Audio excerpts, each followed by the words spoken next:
my diamond ring. In a way, I'm married to the game.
Hammer gang.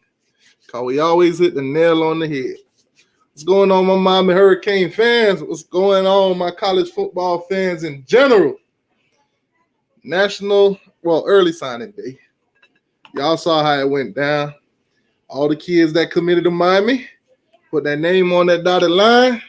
So now it's real. Like Drake said, tap my name on it so I know it's real. Oh, was that Rick Ross? One on. Anyways, what's going on with y'all, man? How y'all doing? Let me see who all we got up in here so far. Hold on, let me turn this. There we go. So we got Get Down Brown in the building. What's going on with you? What's going on, Get Down? How you doing, boss? Lenore's in the building. What's good, my boy? What's good? Jay play with the Hammer gang. Yes, sir. BB the Gator, what's going on with you, man? BB, I don't know if you see that Jamaican Dan Mullen video, but I put that up. Oh, man. What's going on with you, Kilo? How you doing, boss? And we got Made and Dade in the building. What's going on with you? All right, so Jake Garcia to the U. It's official. Now, as you guys know, last night Jake Garcia signed the dotted line. He's committed to Miami. He's in there. We got a quarterback for the 2020 cycle. You know, all throughout this whole, recruiting process, we were saying that we needed to get a quarterback. We should try to get a quarterback every single cycle. And last night it happened. Jake Garcia to the U is official. It's no longer a hashtag. It's real. He's here. Ain't no more speculations. Now, he did his commitment last night, but basically the announcer kind of gave it away. The announcer didn't know, he was going to do it Instagram Live himself, but he basically told. And then if you go to 247 Sports and all those websites, everybody, as soon as the announcer said that, it was everywhere. They put it out everywhere because they thought that was the official good to go. Put it out there, let everybody know he got his moment. But it is what it is. He had to stop his live, tell everybody, hey, I'm gonna make the official announcement to where I'm going. What the announcer did was not it, but it's too late for that. Everybody already put it out. But congratulations to Jake Garcia. You're part of the U family now. Come in, get ready. Let's get to work. Plain and simple. Quarterback class. We got N'Kosi Perry. We got Tyler Van Dyke, Matoka, and De'Aaron King right now is a mystery. Also, Tate Martell is a mystery, but I think most of you guys probably already moved on from Tate Martell. So that's we got our quarterback for this cycle. Let's see. Miami boy in the building. What's going on with you, Miami boy? So, hey, congratulations to my boy Coach Coop, man. I was watching JAKE GARCIA live, and I was watching Coop video at the same time on the computer. That boy hit 2,000. I don't know how far the number went up, but I seen he cracked 2,000 people in the chat last night. So congratulations to Coach Coop, doing big things, my brother. Keep it up, yes sir. Last night was an epic night. Now, Todd Nightmare, he had asked me why was I not gonna go live yesterday. Well, when I got off work, I seen Coop was live, so I'm like, nah, I'm not going live while Coop live. And then I saw Alonzo was on live at the same time, so I'm like, all right, well, they can handle that. You know, I'll just drop a video at the end, and then I'll make like a compilation video of all the kids that actually signed the dotted line. Every one of them signed the dotted line. All of them, man. I don't know if y'all seen my video from earlier, from last night, but all the kids signed. All of them. Yeah, BB, y'all got Jason Marshall. He's Gators all the way. Him and Corey Collins, they Gators all the way. But it is what it is. Now, a little bit off topic. That ain't Miami, but it's Miami related. Jaron Williams, as you guys know, last season, Jaron Williams was one of our starting quarterbacks. You know, he shared a starting role with N'Kosi Perry. They went back and forth or whatever. But Jaron Williams is with USF. And as you guys know, during the season, Christian Williams transferred from Miami. He hit the transfer portal. He is also joining Jaron Williams at USF. So don't know how much y'all pay attention to USF, but, you know, they'll be playing for USF this upcoming 2021 season. So I'll keep a little eye on it. You know, I'm rooting for them. You know, they once was a Miami Hurricane. You know, unfortunately, the Miami Hurricane has ended and they moving on. But that was interesting to see. You know, caught me out of nowhere kind of thing. So how y'all feeling about this 2021 class? I know it's starting to give me that 2020 class kind of vibe, because last season we got pretty much what we wanted last season too, you know, except for a couple guys here and there, probably, you know, going to Nebraska and other schools like that. But it is what it is. Now, T2, not T2Y, T2. Terrence Lewis. He basically dropped his final two, you know, Maryland and Tennessee. I think he tweeted out that he's gonna make his official announcement on February 2nd. So a lot of you guys was hoping we could get him. You know, he's a 5-star linebacker, and you know the linebacking position we've been needing a few, you know, but it is what it is. He's decided that he's going to either go to Maryland or Tennessee. So we'll see how that roll out. But JAKE GARCIA to the U, it's official. We don't got to, you know, spam him on Instagram no more. We ain't got to spam him on Twitter and all of them. You know, he's here. He's made his choice. The man said he feel like he coming home. Feel like he coming home, man. That's what's up. Now, what we're going to do tonight, we're going to run through some of the names. We're going to go through some of the names that, you know, we pulled in this class, early signing. And, you know, I'm going to open up the chat tonight. So y'all come in and tell me how y'all feeling. You know, who was the biggest catch? You know, who y'all got the most aspiration? Who y'all think going, you know, ball out? Who y'all think going to start right away? Who going to come in and make a major impact right away? So I'm going to put the link in the chat, and y'all can come in and tell me how you feel, man. How about you go in here? I need you to get out. Look, you have showered yet. No, you don't. You're right. I need you 2 minutes to get out. All right, so the link is in the chat for anybody want to give their thoughts and opinion on this new 2021 class that we got. You know, it's an open mic kind of thing tonight, man. Open mic. Come on in, let me know how y'all feel. You know, who y'all think the biggest catch was. And, you know, we got Leonard Taylor, we got James Williams. They in, you know, them was our 2 5-stars. They committed to the University of Miami. They signed their name on that line. So Let me pull up something also, so we can run through these. I'm gonna pull these guys up, and you guys can tell me how you feel about them.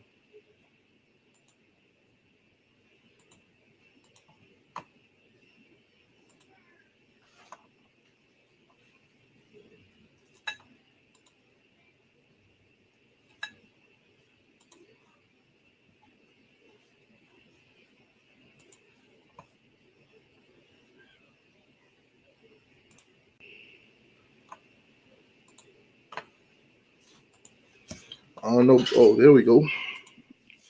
Yo, what's going on with your mama, boy? What's going on with you?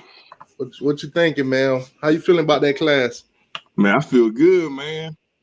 I feel real good. I think we got Garcia, man. I think, but here's the thing though. I think if King come back, it's gonna be a battle in the quarterback position between them two. It's gonna be a battle. Yeah, if King don't come back, man, it's still gonna be a battle. Yeah. But I'm feeling good. I mean, I'm glad we got the people we got. I mean, it's gonna be gonna be new, but my only concern is what Made and Dave said earlier in his comment about the defensive, the coaching wise offensively, because if that defense don't change, man, I mean it's pretty much gonna be all for nothing if we don't get if that defensive coordinator and that coaching staff, we don't see any changes on that. You see what I'm saying? Yeah. So that's my biggest concern. What Manny gonna do as far as like we got our people. But what we gonna do about that quarterback, about the defensive coaching staff? What he gonna do about that? Yeah, man. But I'm just glad we got everybody we got, though, man. Yeah, man.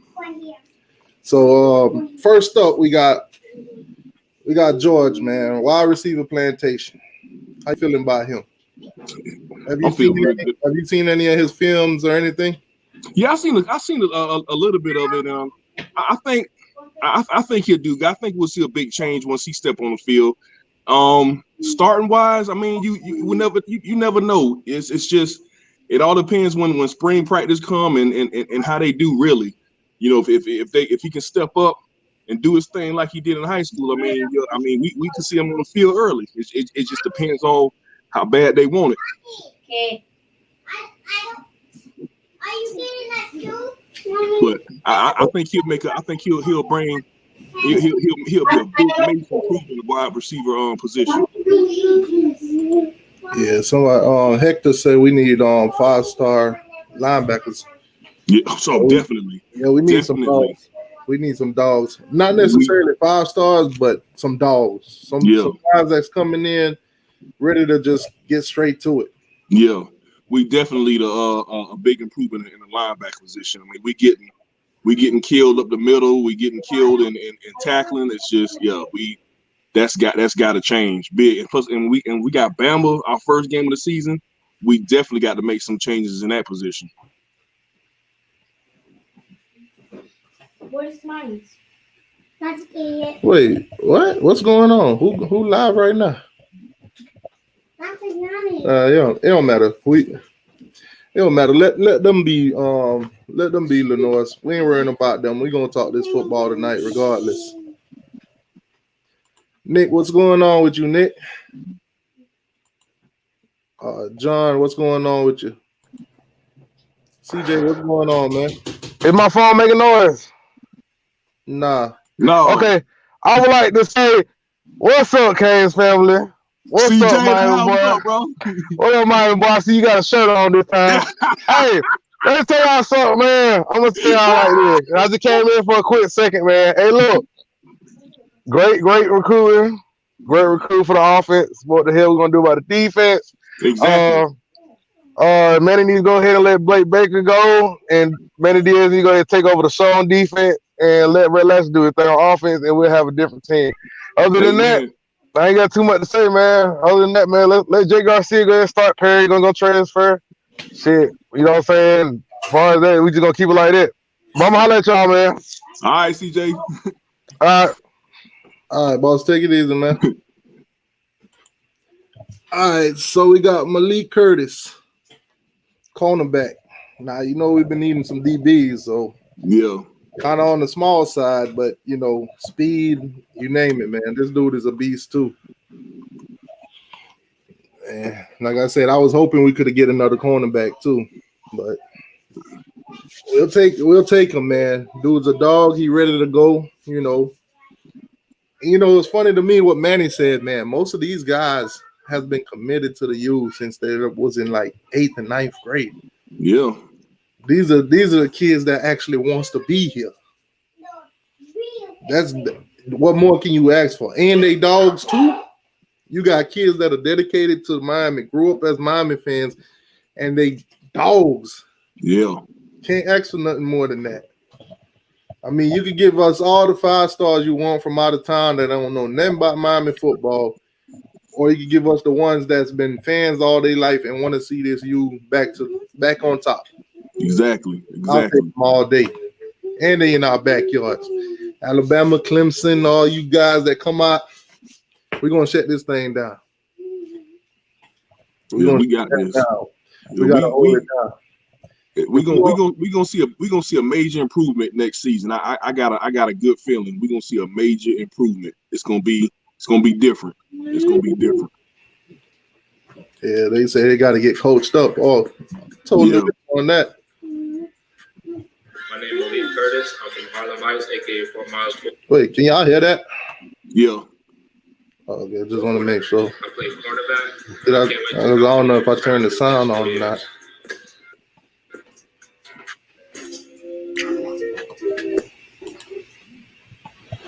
All right.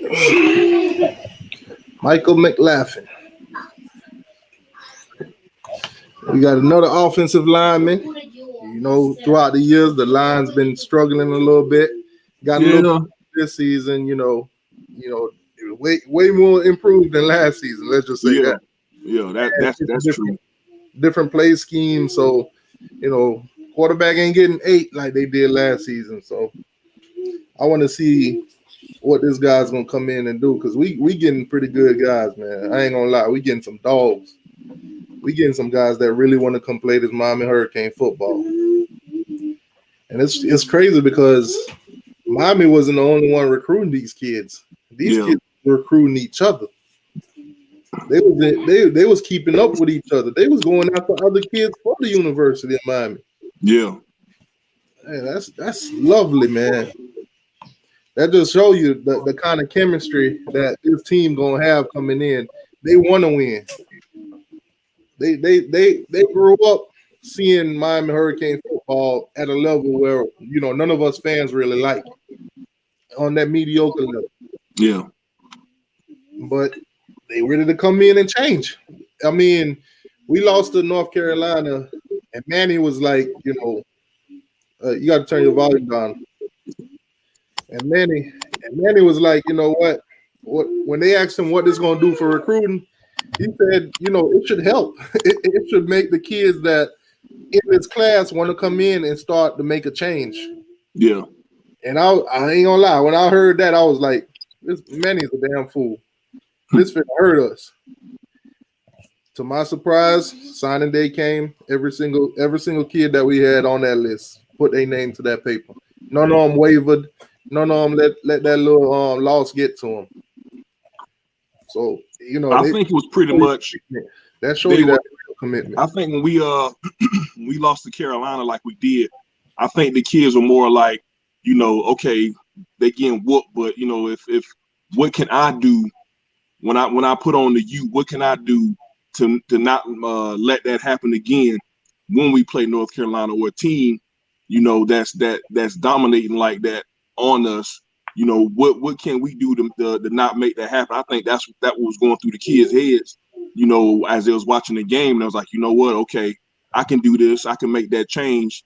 Let's go. So that's the way I see it. Norman, thank you for the $10 donation. Really appreciate that, boss. Thank you, man. That's a touchdown for the channel. Appreciate that, boss. Love it.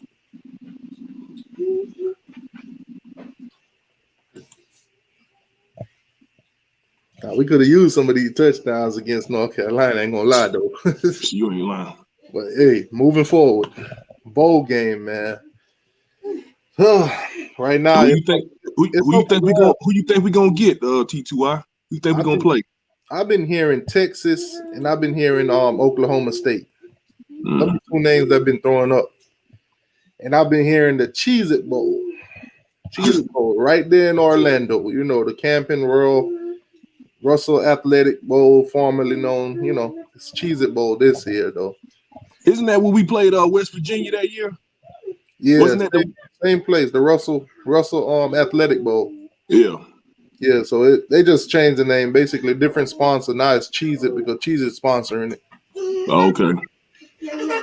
So that's what we're going to end up playing, man. Either Texas, I've been hearing Texas, and I've been hearing Oklahoma State.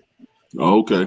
But you know, I want Texas. Texas is a bigger challenge.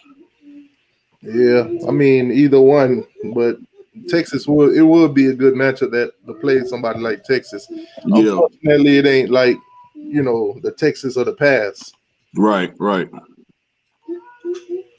Man, but yeah, we got some dogs coming in, man. We got guys that committed and stay committed. Offensive lineman from Parkland, Florida. I'm the head of the year. I don't know why it's so choppy. Got another O-line. Rodriguez here. I'm from Miami, Florida. I'm an offensive lineman, and I'm headed to the U. I want to say a special thank you to Christopher Columbus High School for a great 4 years. I'm ready to start a new journey at the University of Miami and bring back that old culture. Go Canes. That's what's up.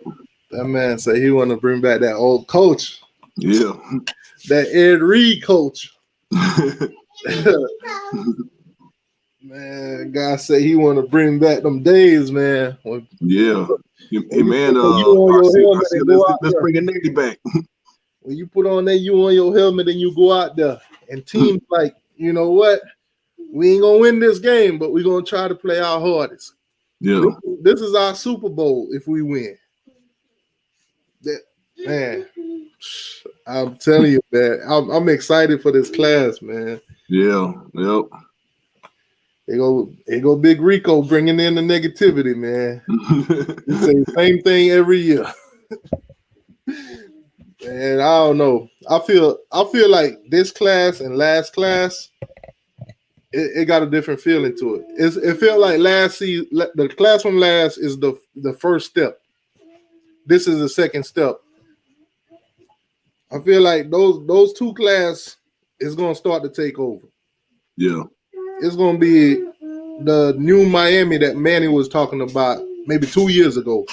Yeah. I think the new Miami is actually gonna start now. But you know, it's a wait and see process. But I'm liking it, man. Hey, Rico, you entitled to your own opinion. I'm just gonna watch this thing played out, though. I'm gonna watch it play out. But I'm excited. I'm excited.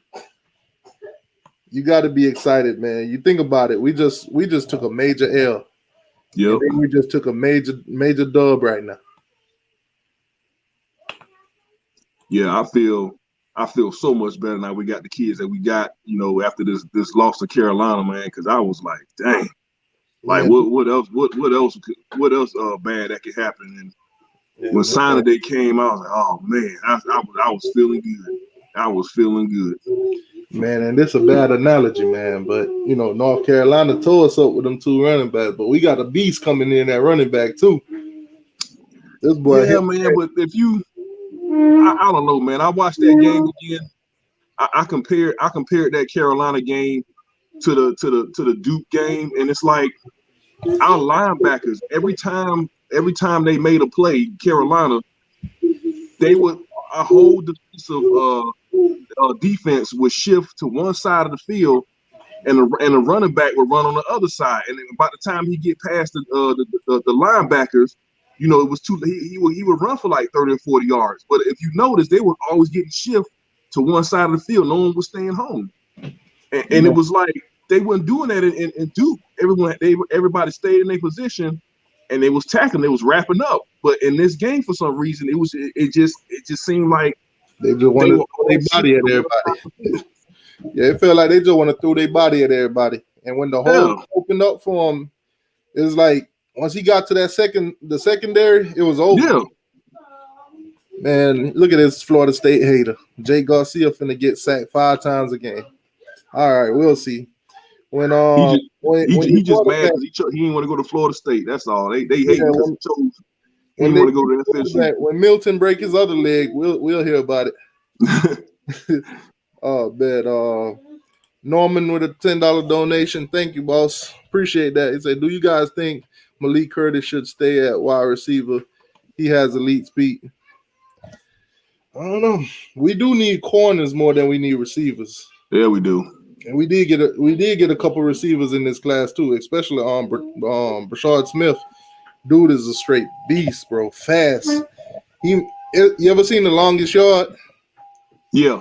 When what's that? The little snitch, the little guy went back and told him, like, man, they got this new running back. He's fast. He makes fast people look not so fast. Dude is a beast, bro. Dude, his shuttle time is, I forgot what his shuttle time was, but I know it's like top speed in Florida. Yeah. So we got a beast at wide receiver. Jordan, what's going on, man? Oh yeah, what's up, bro? I thought you was grown, man. You were legit. That's why you be talking all that trash. Yeah. What's going on though, man? Yeah, I'm good. What's going on? I seen Florida State signed all them 2-stars and 3-star players. What's going on with that? Oh no, we actually signed 7 or 8 4 stars. Oh, last time I looked, y'all had like 5 4 stars, 0 5 stars, and like 23 stars. Oh. I thought y'all were 3-star you this season. No. Man, let me stop though, because a couple years we went through that. But what's going on, man? What as a Florida State fan, what you think about this Miami Hurricane 2021 class? And be honest, don't be on no trolling. I mean, it was a good class, but like if you go in the national championship, you need a veteran quarterback. Oh, my bad. Oh, hold on. My bad, Norman. Thank you for that, boss. Appreciate it. That's a touchdown for the channel, boy. Hey, we catching up to North Carolina right now. Ain't gonna lie. Oh man. So you don't like this class? Oh yeah, it's a real good class. Yeah, y'all will pay top money to take this class, wouldn't it? Probably. Oh man. Jordan, I know you gotta be a little bit hurt that we got Garcia. He chose us over Florida State. Not really. He had like 8 crystal ball predictions to Miami, so I kind of expected it. Yeah, okay. Yeah. Even Milton that went to Florida State, I saw that one coming because I was like, Florida State need a quarterback more than anybody, more than we do. So he'll have a choice to start right away if he do go to Florida State. Where if he come to Miami, he's gonna have to compete. I think what probably changed his mind with Miami, because Miami was an option, was probably, Derek King might come back. Then they going after quarterbacks in the JAKE GARCIA and other guys. So Florida State would be a perfect fit for Milton. Is there any Georgia fans in here? Georgia? Yeah, they Deion Sanders, Jackson State. He got. Oh yeah, I saw that. He jacked they number 1 corner. I saw that yesterday. Man, Deion gonna be a threat in the future, man. If he could get Jackson State to make a name for themselves, man, he gonna make Florida State regret not getting them. They gonna regret that. They're gonna look back and say, you know what, this man bringing in top class, and here we are stuck with Norvell. Yeah, they didn't want to wait on him to get his degree. But hey, it is what it is. Say Romello will have Allen Hurst type career at the U. Yeah, I can see it, man. Right now, it's all potential. We're just gonna have to watch it play out, man. But I think like I said, all these guys, they committed. They was a Hurricane at heart. A lot of them didn't even want to go to no other school, visit no other school. They shut it down from the beginning. So we're gonna see how this thing goes. As long as these two class that we got 2020 and 21 start coming in there competing. Only thing I can ask from Manny and the coaching staff is let these guys go out there and play. If they go into practice and they showing that, I don't care if other guys on the team are senior, put the best product on the field. I don't care if these, you got, I don't want to use no player as an example, but if anybody come in and they ready to go, I don't care if a senior is in front of them or not. Put the best product on the field. Give us the best chance to win the game. And whoever that senior is, they should understand, competition. If you don't like what's going on, step it up. Earn or lose your spot, basically. And it's not just the product; it's how we use the product. I mean, we got the dogs. We gotta let them run the right. We gotta let them loose, just like you said. I mean, and Blake ain't doing that. He is not doing that. Yeah, Blake, man. I hope Manny make the right decision after the bowl game. I really hope he do. I know they boys, but then they say Manny ain't got no problems partnering with a coordinator. So I really hope he make the right decision after this bowl game. Oh man, the chat Y'all just really jumped. think Manny Diaz can develop a quarterback?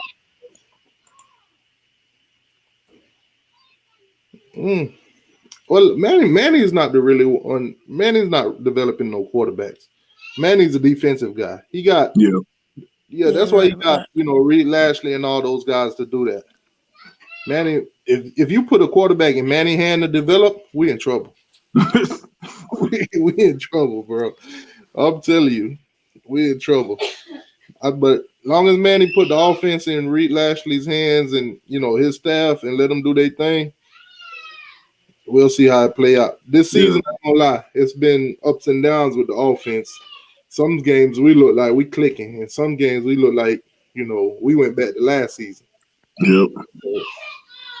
We just gonna see this season. Hopefully, they get spring practice together, all the extra practice that was missing from this season to get on the same time and stuff like that. So we'll find out.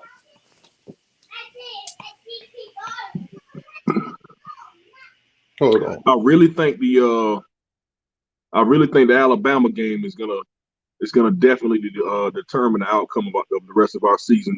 How well we play.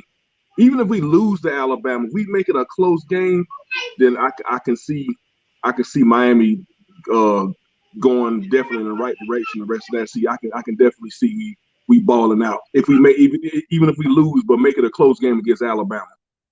I can see that.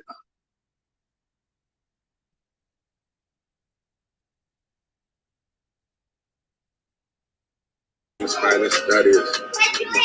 The worst part, I play running back. I'm headed to the youth.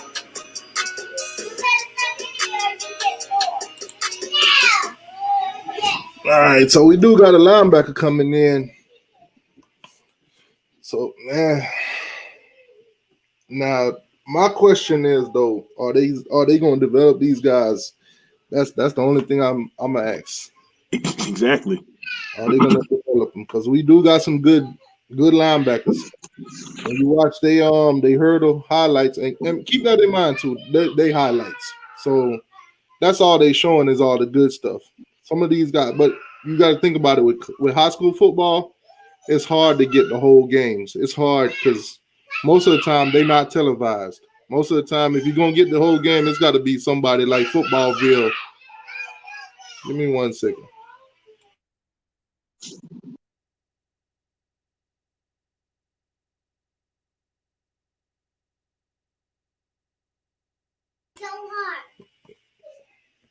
Yeah, man.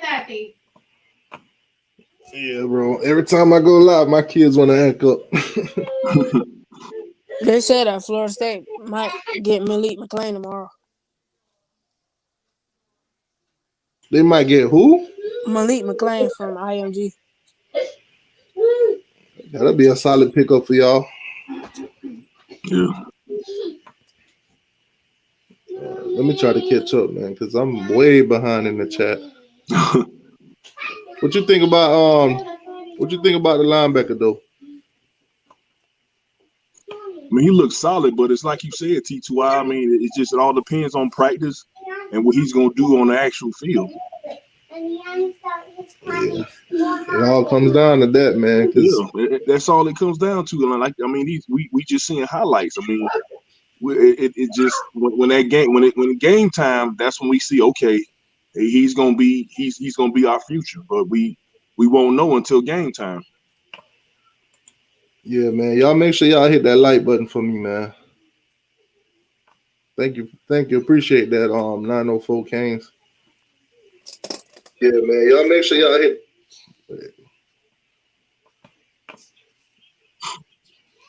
Yeah.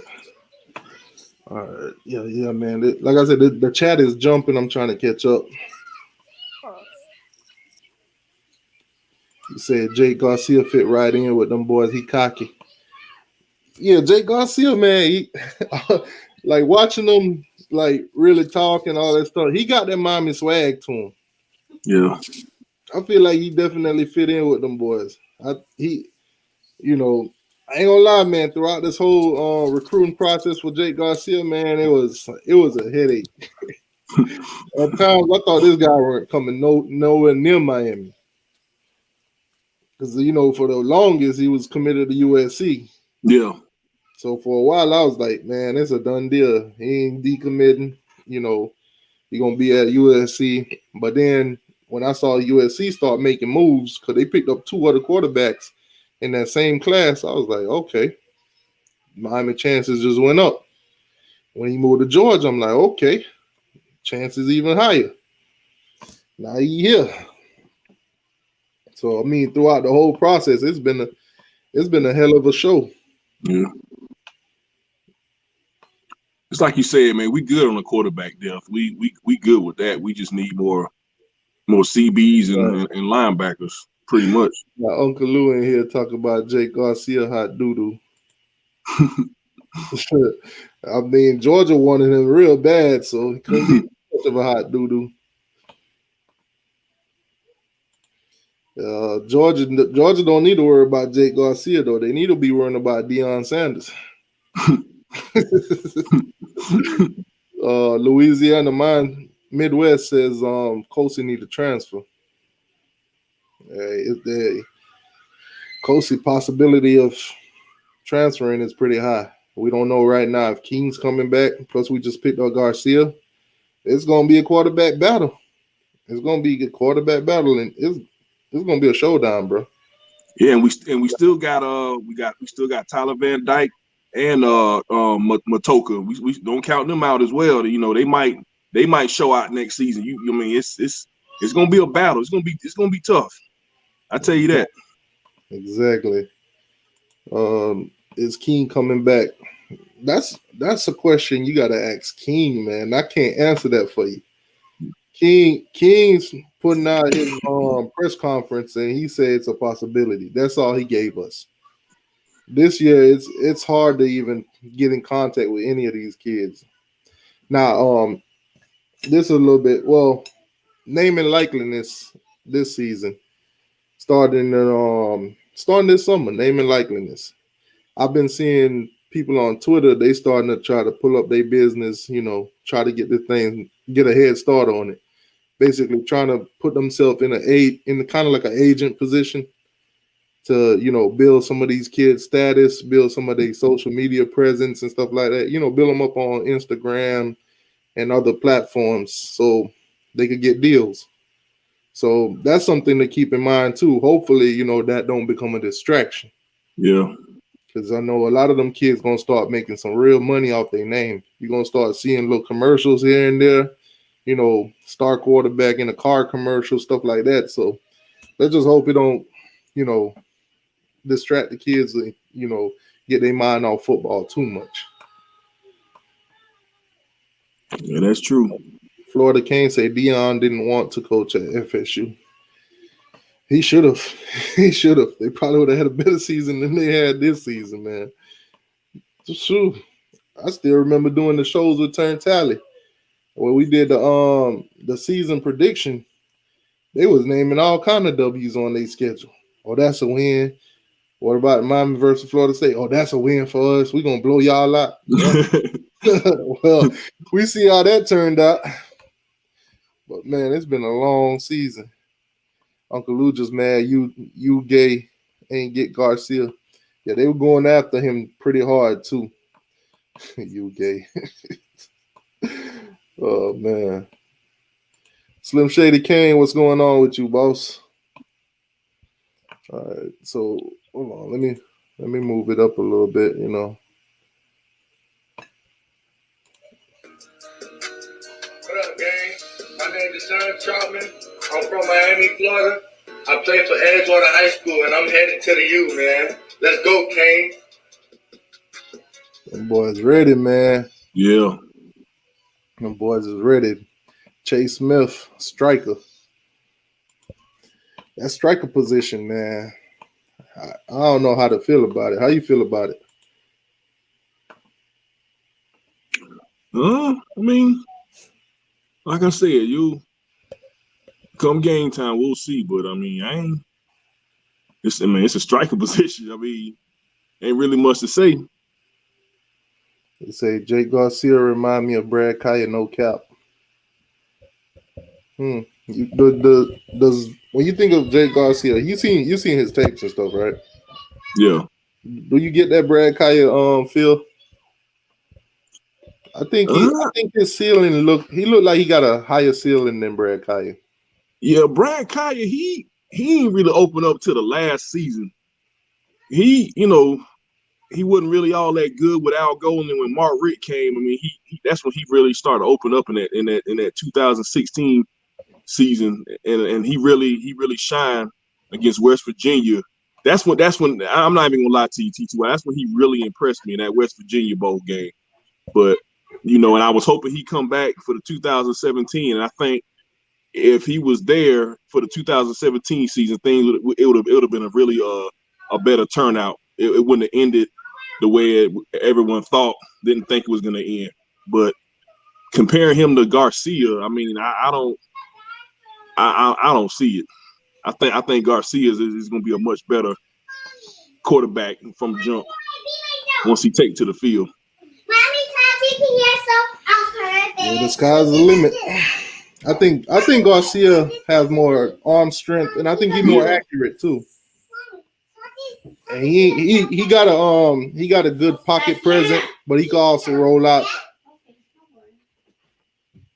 So I think Brad Kaya was a good quarterback, but I think Garcia ceiling's a little higher. So all I'm looking for is some development and get him out there on the field. Yeah. Man, dude said, let's get this natty, man. Plain and simple. Let's go get this natty. Let's bring the natty back to Miami. And I'm behind him. Yeah. He said, Manny not developing anyone. Yeah, he right. Yeah, you would say he right. That's Reed Lashley job, exactly. Yep. Mr. HD say Rump should be the first to be fired. I don't know. No, I think Blake should go. I think Rump need to do more recruiting. No, Blake need to go. If anybody need to be fired right away, it's Blake. Yeah, Blake, man. I'm still baffled to how he did not make no change. We went into the half getting smoked by two running backs, came out, and they basically finished the blunt. Yep. That's basically what happened.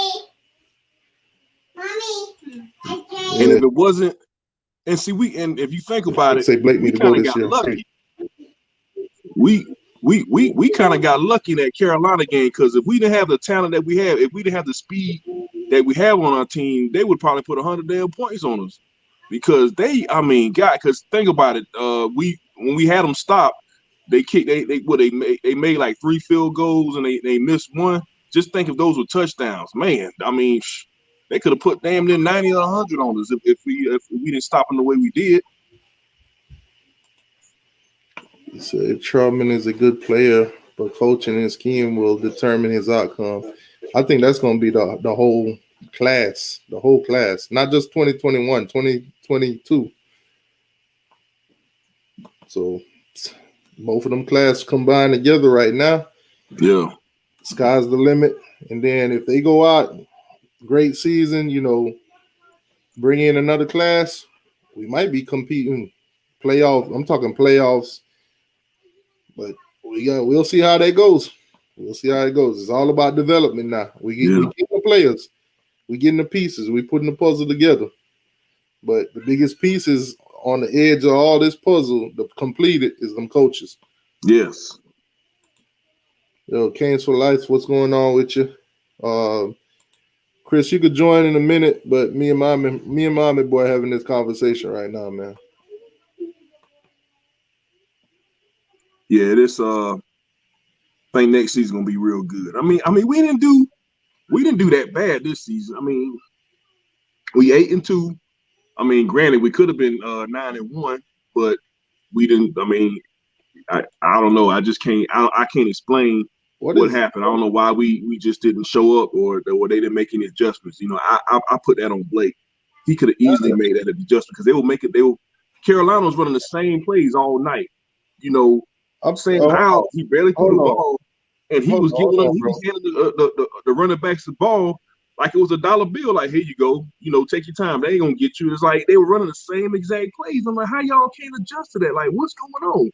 That's what really pissed me off. It wasn't even a fast developing play. Kirk Hershey even said it. Like, they not even starting off quick, and Miami can't see that. They can't snuff that out. Come on, man. Something was wrong there. Louisiana said, do you think Nkosi really got a chance? Nkosi got to fight. He got to fight. He just got to go out there and fight. He got to be better than everybody. Yeah. He got to focus and fight because he had no focus the time he was there. I mean, he was just out there playing because that's what I saw in Cozy. He just didn't focus.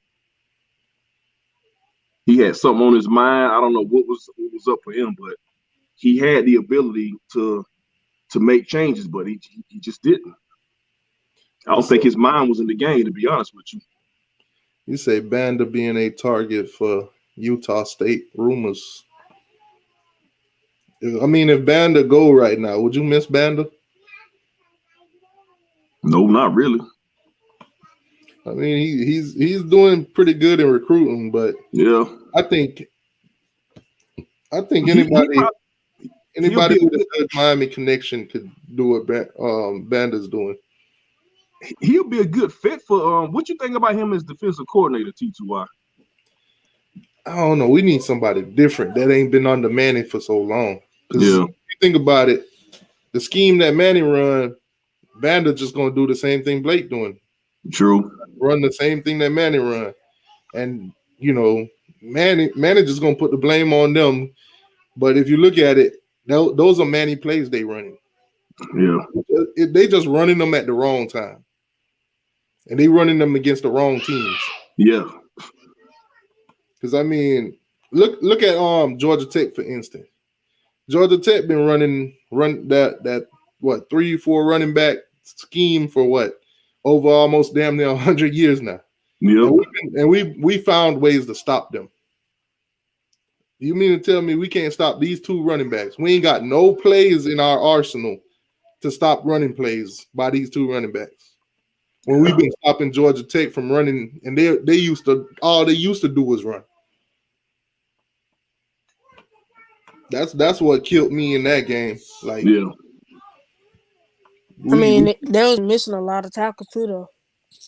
Yeah, throwing their body, not wrapping up. Yeah, somebody wanted to get a big hit. It didn't work that way with that team. If you go and watch how Florida State played them versus how we played them, Florida State, they couldn't run the ball on Florida State. The defensive scheme that they called, they couldn't run the ball. They killed Florida State passing.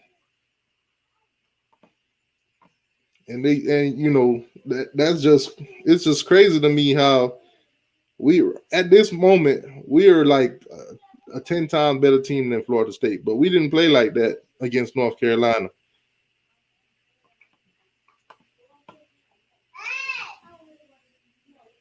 You say they run the same dive. Crazy, man.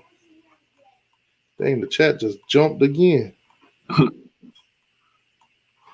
Oh, man. Hurricane Speed with a $10 donation. Love the class. Go Canes. Hey, I'm loving it too, man. Yeah. Like I said, it's amazing to see, going from 6-7 to now 8-2. I mean, granted that them 2 losses was blowouts, and these kids still believe in us. Yep. These are kids that want to be here, regardless of the record that we got now. They, like Manny said, these kids was committed before we even played a game this season. So it is what it is. I'm loving it too. It's that culture, man. That tradition and culture. You gotta love it. Yeah, man. Thank you for that, boss. Appreciate it. That's another touchdown for the channel, boss. Appreciate that. Oh, man. Anybody that come in here and you donate and stuff, I really appreciate it. But if you ain't got no money to donate, don't worry about nothing like that. Don't worry about none of that. Just hit that like button for me. Share the channel with somebody. That's all I can ask for. You said Gil have been playing good at they've been. Man, we got dogs, bro. Yeah. All the team now and coming in. I'm telling you, I'm excited, bro. I'm excited. I can't wait till I don't even care about the bowl game right now. I can't wait till next season. I can't wait to see all this come together. I can't wait for the competition.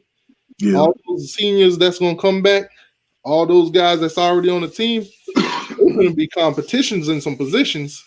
It is. It's gonna be a battle. We're gonna have some depth. Man. And I hope none of them guys run away from competition. I don't look when the battle go down, I don't need to see the transfer portal start opening up. I want all of them to stay and battle it out. Yep. Have some depth in some position. At any given moment, the guy right behind you is coming for you. He's gunning for you. I'm telling you. I'm hoping these guys could come in. You see how Jalen, Knighton and Cheney, they came in, they started getting it going right away. Man. They right there behind Cam. Bro. Cheney, Rooster, one thing, but Cheney, I think he impressed me the most coming straight on the field. I mean, he just like came on there and ran. I mean, when Cameron was out, Cheney stepped up real big. Him and Rooster, they stepped up. But Cheney, man, he impressed me the most as far as in the running back position. He really impressed me.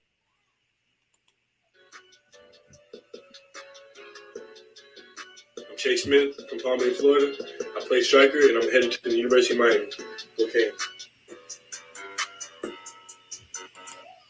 Oh, man. Alan Hurd. I mean, hey. Oh, messed up the man name already. I don't know. Somebody said something about Alan Hearns earlier. Got my head all messed up. But now this kid, man, D tackle coming in. Dude's a beast too. I'm telling you, we got some beasts on this squad, man. I'm telling you, though, this class is up there, man. Yeah, we good. We good. Up there. We definitely got the firepower for next season. More than enough for next season. Yeah, they're gonna be battle tested too. Yeah, first game of the season. Well, if it happens, because right now we don't know if we're gonna go back to this conference only thing. We don't know how this COVID-19 thing gonna turn out. Yeah, that's true. So if it goes to where we're just playing conference again, It'll be the same thing this year. We won't get to play Alabama, but it'll be crazy to see how we come out against Alabama. Yeah. I'm feeling good. It's definitely gonna be a dynamic season for us. It's definitely gonna be a step in the another step in the right direction. Yeah, what's going on, Dimitri? I'm trying to catch up to the chat, man.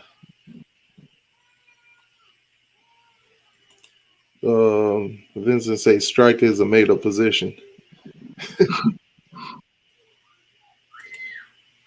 Hurricane Chris says Sam Brooks and Avery Huff starts.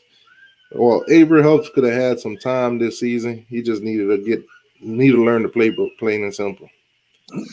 So hopefully he get that down pat, and we'll see more of him next season.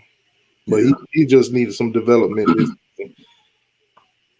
He just need to learn the playbook and development. Because, when they was asking Manny about, why we ain't seen these guys, that's what he said. He need a little bit more development, and he also don't know the playbook. Can't send him out there and he don't know the signal. He don't know what we doing. Yeah.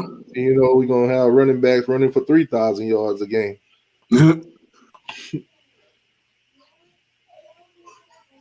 Jordan, I'm going to bring you back on a different time, man.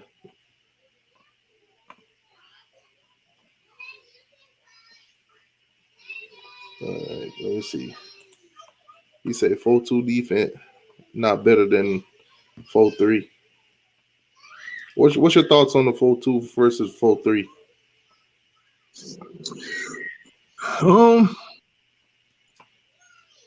What did we run against Duke? Didn't we do the 4-3 against Duke?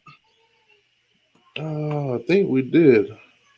I to be honest with you, I didn't really pay attention too much to the Duke game because we were beating them so bad. I didn't really pay attention, to be honest. Yeah. I mean, that's a good question. I'm gonna have to go back and look at that. That game, normally I'll break down games and then I'll go back and look at film. I didn't even look back at that one because Duke was just that bad, though. That's true. I mean, I think if we were going up against a passing team, I think the 4-2 would be better than 4-3 because we have a lot more defense in the backfield. That's just if we want to be against a team that can't run the ball. I think a 4-2 will be better. Now we doing North Carolina, that likes to run the ball. Any team, Georgia Tech, definitely 4-3. But a 4-2, that's something we should go up against a passing team because we'll have more depth in the backfield.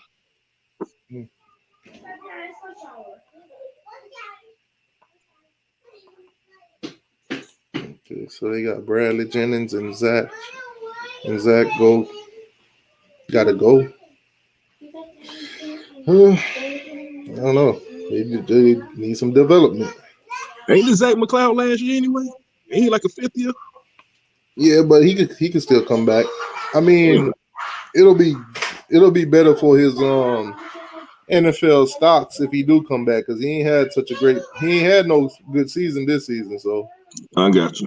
Yeah, for him, if I was him, I'd come back because he got that option. This season didn't count.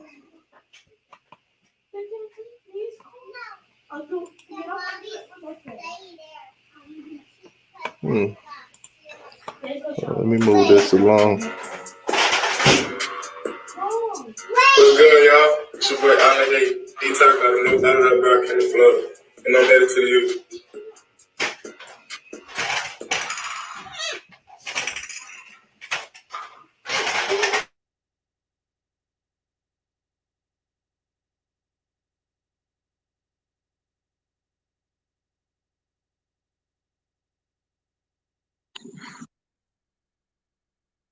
All right, so we got Cameron Kitchens. What's your feeling? What's your take on him? I think he'll ball out. I can see it. I've seen some of his highlights. He can ball out. Yeah, James Brown say 4-3 is better to stop the run. Yeah, definitely. Yeah, exactly. Once he get past the line, you got 3 linebackers ready. Yeah, James Brown is right. Yeah. Ready. That's what I'm saying though. And why didn't Blake make that adjustment after halftime? Because I mean the safeties weren't getting it done. And I mean, if it gets to the point where the safety's got to stop the running back, then that's a little too late. Yeah, they already don't picked up enough yards already anyway. Yeah, I'm still. I don't know. Blake Baker, he just looked like he was on another planet and needed to stay there because he wasn't doing nothing. He was just there, you know. You do say he like the 4-4. Damn. You want to play 4 linebackers?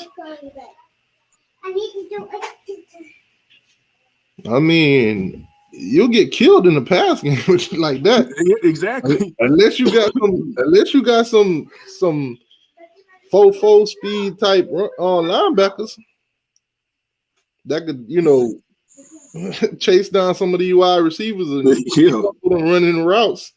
Man, 4-4. That's crazy. That like I said, that's if you up against a team that just run the ball, hey, the sky's the limit. Say 53, he leaving. Like I said, I wouldn't leave if I was him. He's not putting himself in the best, position. I mean, as an NFL team, who's gonna pick him up? If he goes to the combine, he's just gonna have to ball out. He's just gonna have to impress somebody. He'd probably end up like Pickney and end up on the practice squad, but that's all I see right now. If he go to the draft, he'd be like Pickney. You say stop the run, force the pass. But if you're running the 4-4, they're gonna kill you in the pass regardless. They're gonna do a lot of run options. Yep. They're gonna keep making you feel like they're gonna run just to kill you in the pass. Shoot, if I was a coach and you came playing some 4-4, boy, I'm gonna have a field day. I'm gonna have a field day. Oh man. You say, we'll run the Bear defense, the 5-2. I think if you're gonna run the 5-2, your D line must not be that good.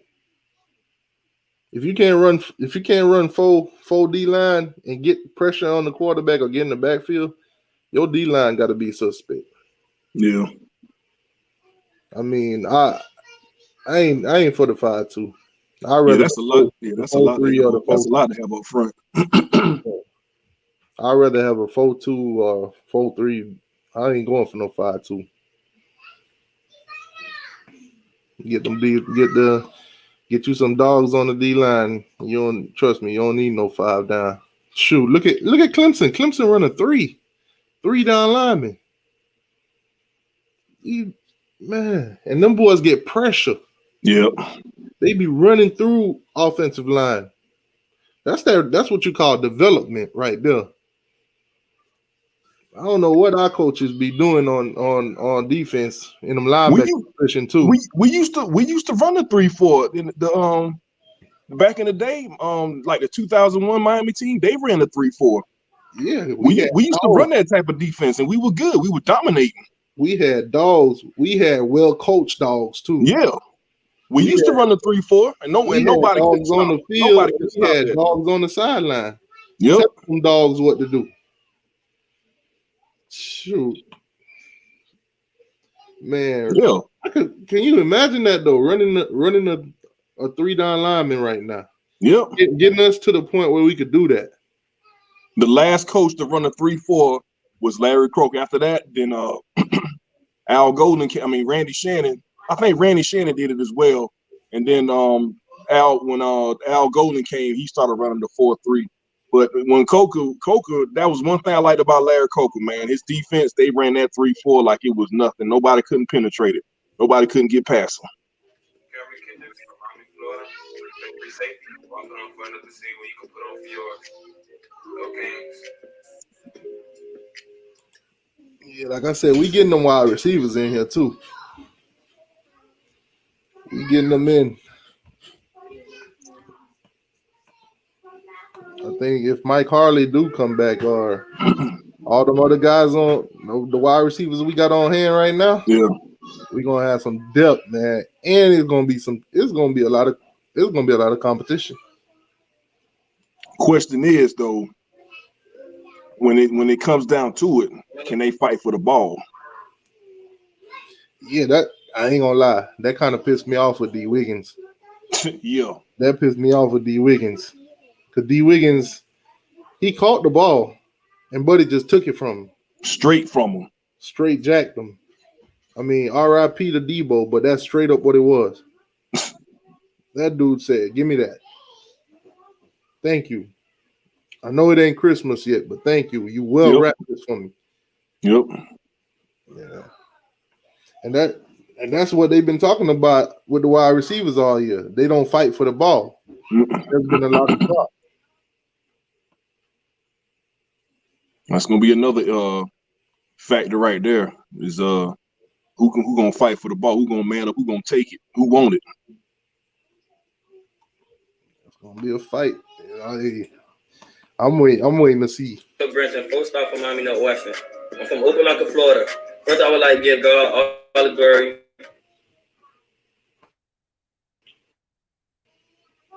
Come on now. I want to thank my family. And I will be signing to the University of Miami.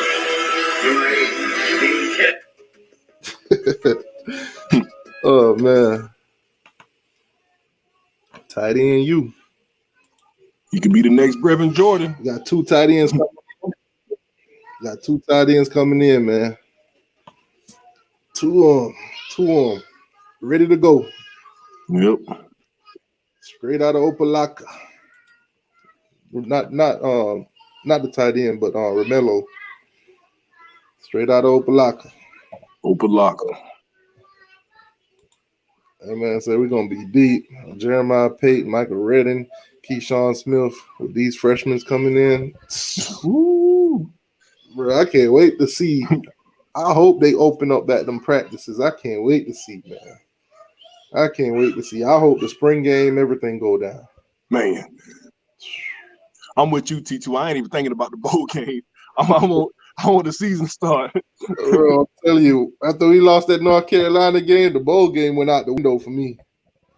Because I was hoping, we get to that New Year's bowl game and play the Gators or somebody. Yeah. Or even the Gators ain't even going. Yeah. I was even thinking about maybe even Georgia. But Georgia's not getting the New Year bowl either. So, but once that North Carolina game happened, I was like, all right, throw all that out the window. Yep.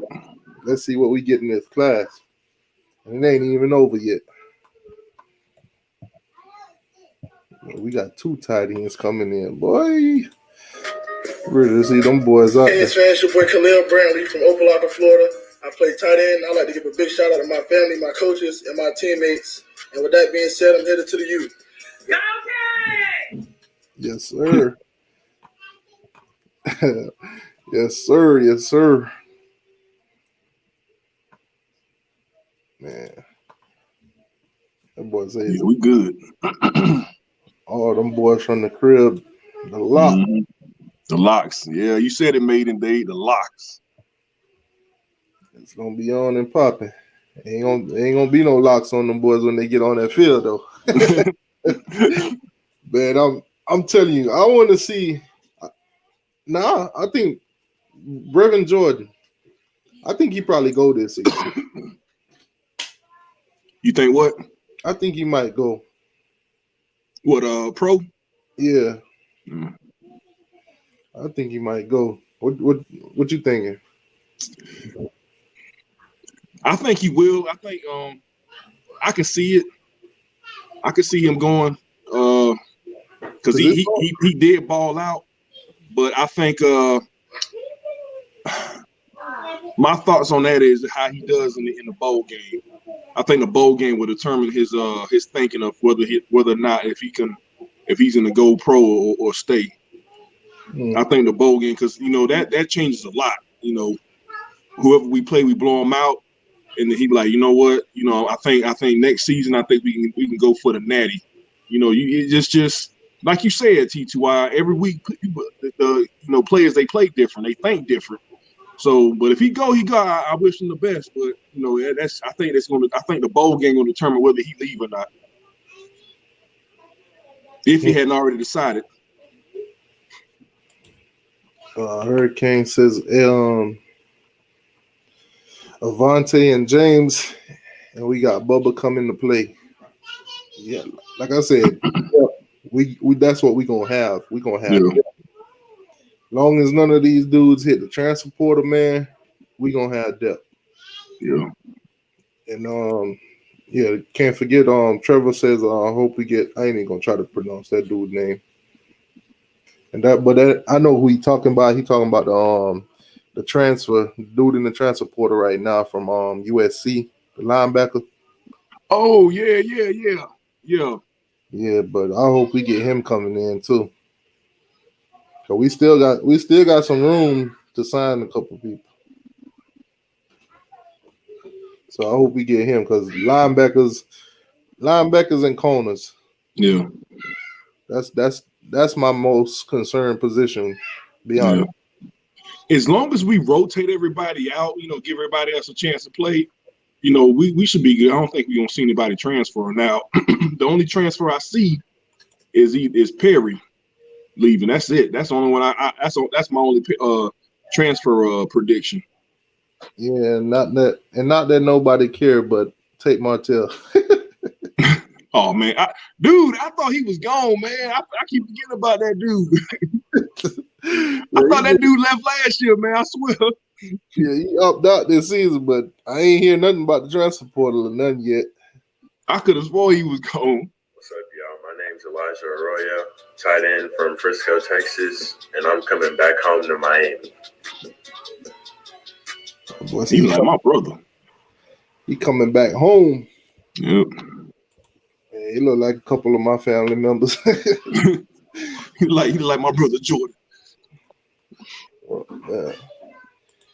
DSGB 519. Dang.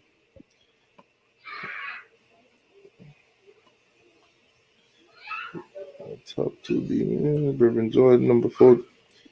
Yeah, I mean names like Roche might go.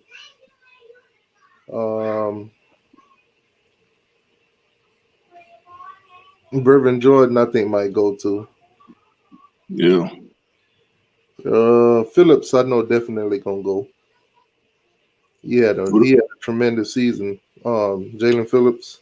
Yeah. Yeah, he had an amazing season. What about Nesta? How you feel about him?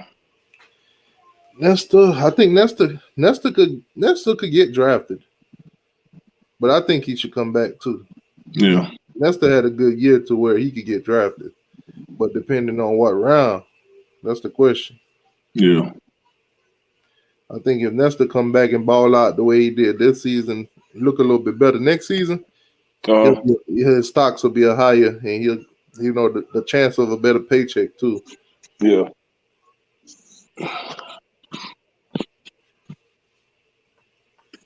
Let's see where we at. Okay, so we got Andres Borregales. Andres Borregales, man. Jose's little brother. Yeah, I heard about him. Yeah, he coming in. Dude can kick too. I've been seeing videos. I've been seeing him, knocking them down. I think he basically his brother's twin when it comes to kicking. So basically, he baby automatic as well, huh? Yeah. I think as long as we had those guys that could, get us some extra 3 points when we do need them, it'll go a long way. Yeah. Because, not this season, but last season, a couple kicks here and there, I ain't trying to sound like Manny, but a couple of them kicks that we missed, man, could have been a major difference. Yeah. But I still think we shouldn't be in them position to be kicking all them field goals anyway. But get in the red zone, score some points. Yeah, our kicking game was atrocious last year. I was like, dang, we could have beaten Carolina last year had we missed that field goal. And in the Florida game, that's the kicking game was a major factor in our losses last year. I think Wiggins a junior. He said Harley and Pope is a senior. I think Wiggins a junior. I think Wiggins will be back next season. I mean, Wiggins ain't had no top notch season to be thinking about going pro. Nah, Wiggins coming back. Wiggins will be back. Yeah, unless he got some family issues that he trying to go get that money to take care of right now. I think he'll be back. He didn't have much of anything this season, to be honest.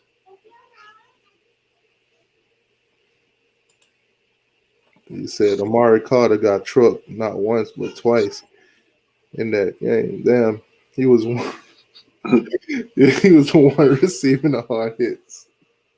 I'm gonna tell you something about that, man. Amari Carter, I kind of feel bad for him because when he got ejected those games, he ain't been the same after that. He been tackling different. He's more timid now. They tamed he's afraid of getting ejected again for targeting. I think after those targeting calls, and they talked to him, Amari Carter really he ain't been the same. He ain't playing the same. They basically tamed the beast, man. Yep. It's ridiculous. Half the stuff that they call targeting for.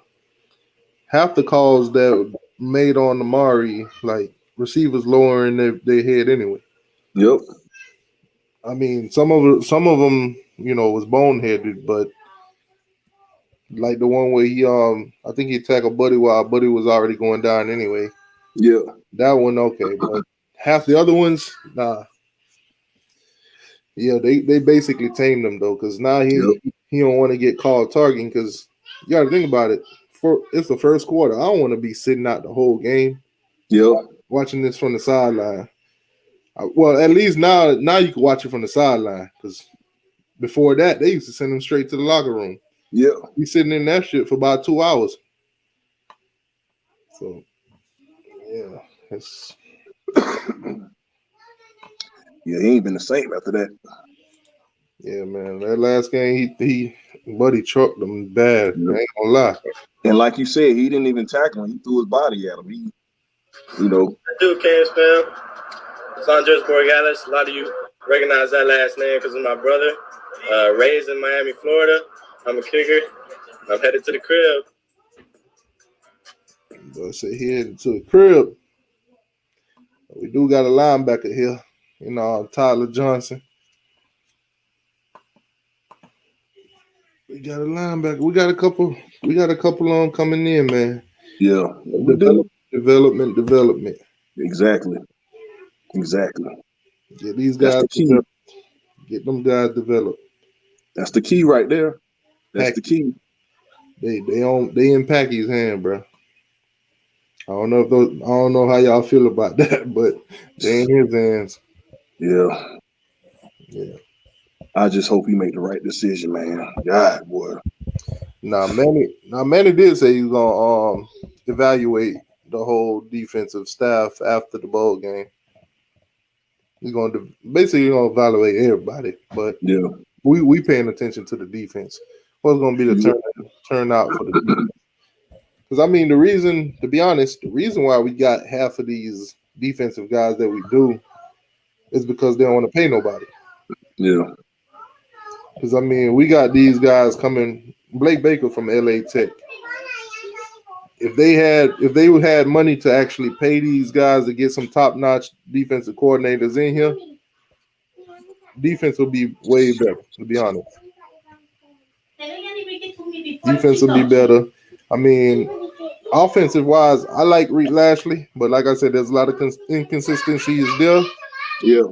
And you got to look at it. He's coming from also the same situation like a Blake Baker. You know, SMU, teams like that.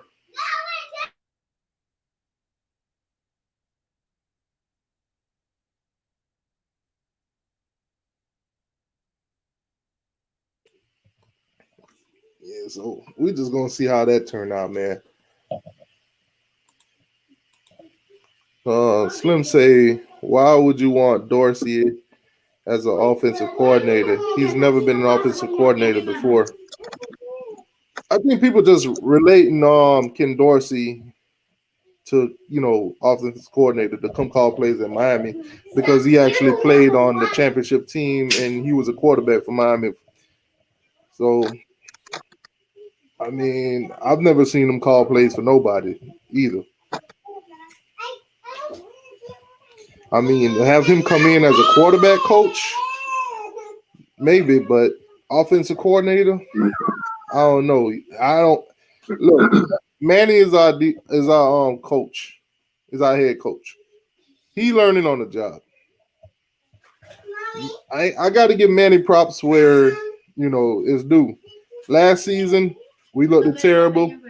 He came out as a coach. He did what he had to do. Get rid of Enos. Get a new offense in here. Now this season, Blake Baker looking terrible. He's being exposed. When we play good teams, we get beat. Plain and simple.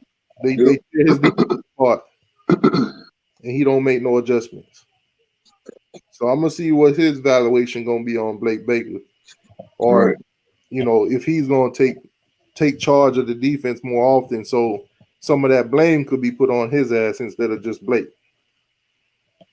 Because I mean, I listened to one of Blake interviews earlier on in the season where he was I think it was after the Clemson game, where he's basically saying they all together as a unit make decision on what plays to be run and stuff like that. So it ain't just on Blake, but at the same time, you the defensive coordinator, you the face of the defense. Yeah. Man, if Manny's gonna be the head coach, let him be head coach. But you got to call better plays. He can't be taking over in the fourth quarter and then defense look amazing, but the first 3 quarters you was running it. We want the fourth quarter defense. Yeah. We want that four quarters straight. We don't need Manny coming in the fourth quarter. Defense look amazing, and now when we go back to the next game, we get that same thing again, and he comes coach. As a matter of fact, save Miami some money, get Blake out there. You be the head coach, but also be the defensive coordinator at the same time. Then, if that's how it's gonna be, right? Save the money, put that into getting better coaches in there.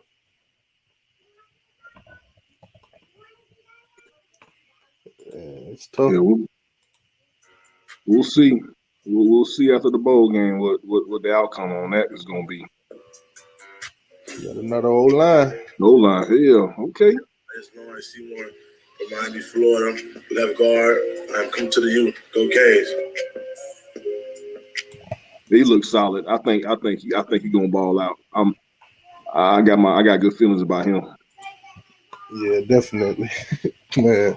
Like I said, I'm excited. I'm more excited with this class than any other before because I've actually went through all they highlights and stuff. I've always, ever since they've been committing and stuff, I've been on top of it this season. Yeah. Because last season I didn't keep up with, recruiting too much. I knew who we had, but I didn't really look into it like I did this season. Right. So it's just amazing to see from day one commit, and then down the line watching their highlights from this season, and a lot of these guys been getting better as they go. They've been getting better. A lot of their grades has went up too. Yeah. It's crazy.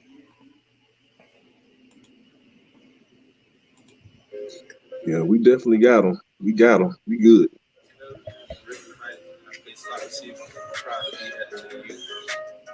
Yeah, he kind of quiet too. That's the big kahuna right there. Mm-hmm. I seen a highlight from him this season too, where he broke through the line. Quarterback tried to throw the ball. He patted up, boom, and then when he got the interception,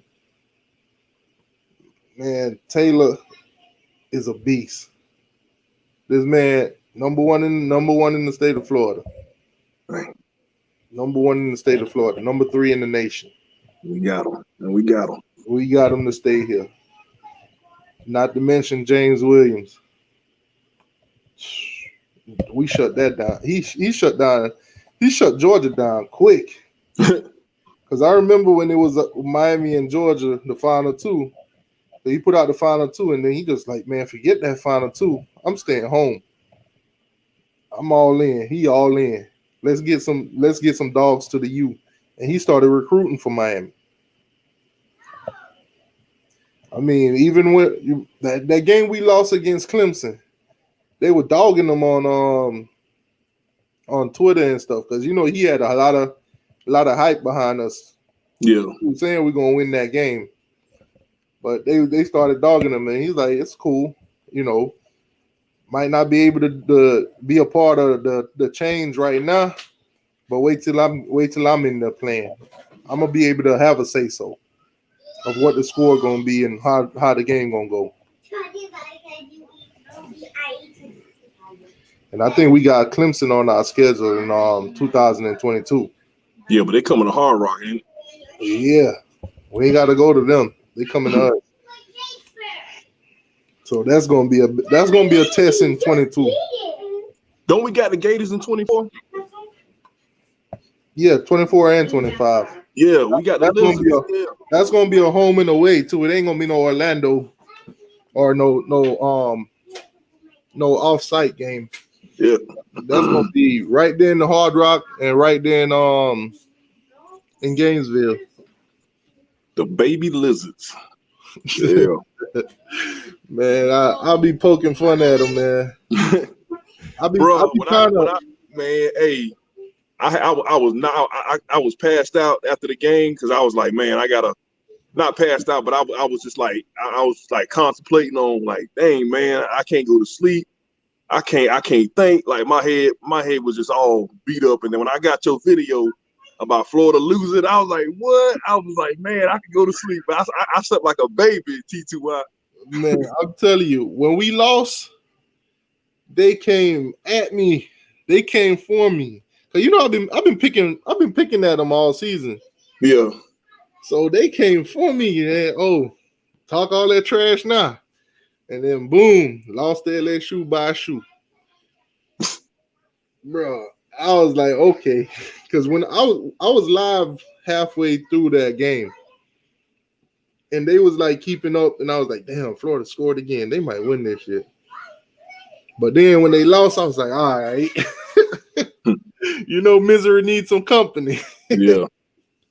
And that's basically what that was. I was like, I was about to go to sleep. I was like, nope, go boot that camera right back up.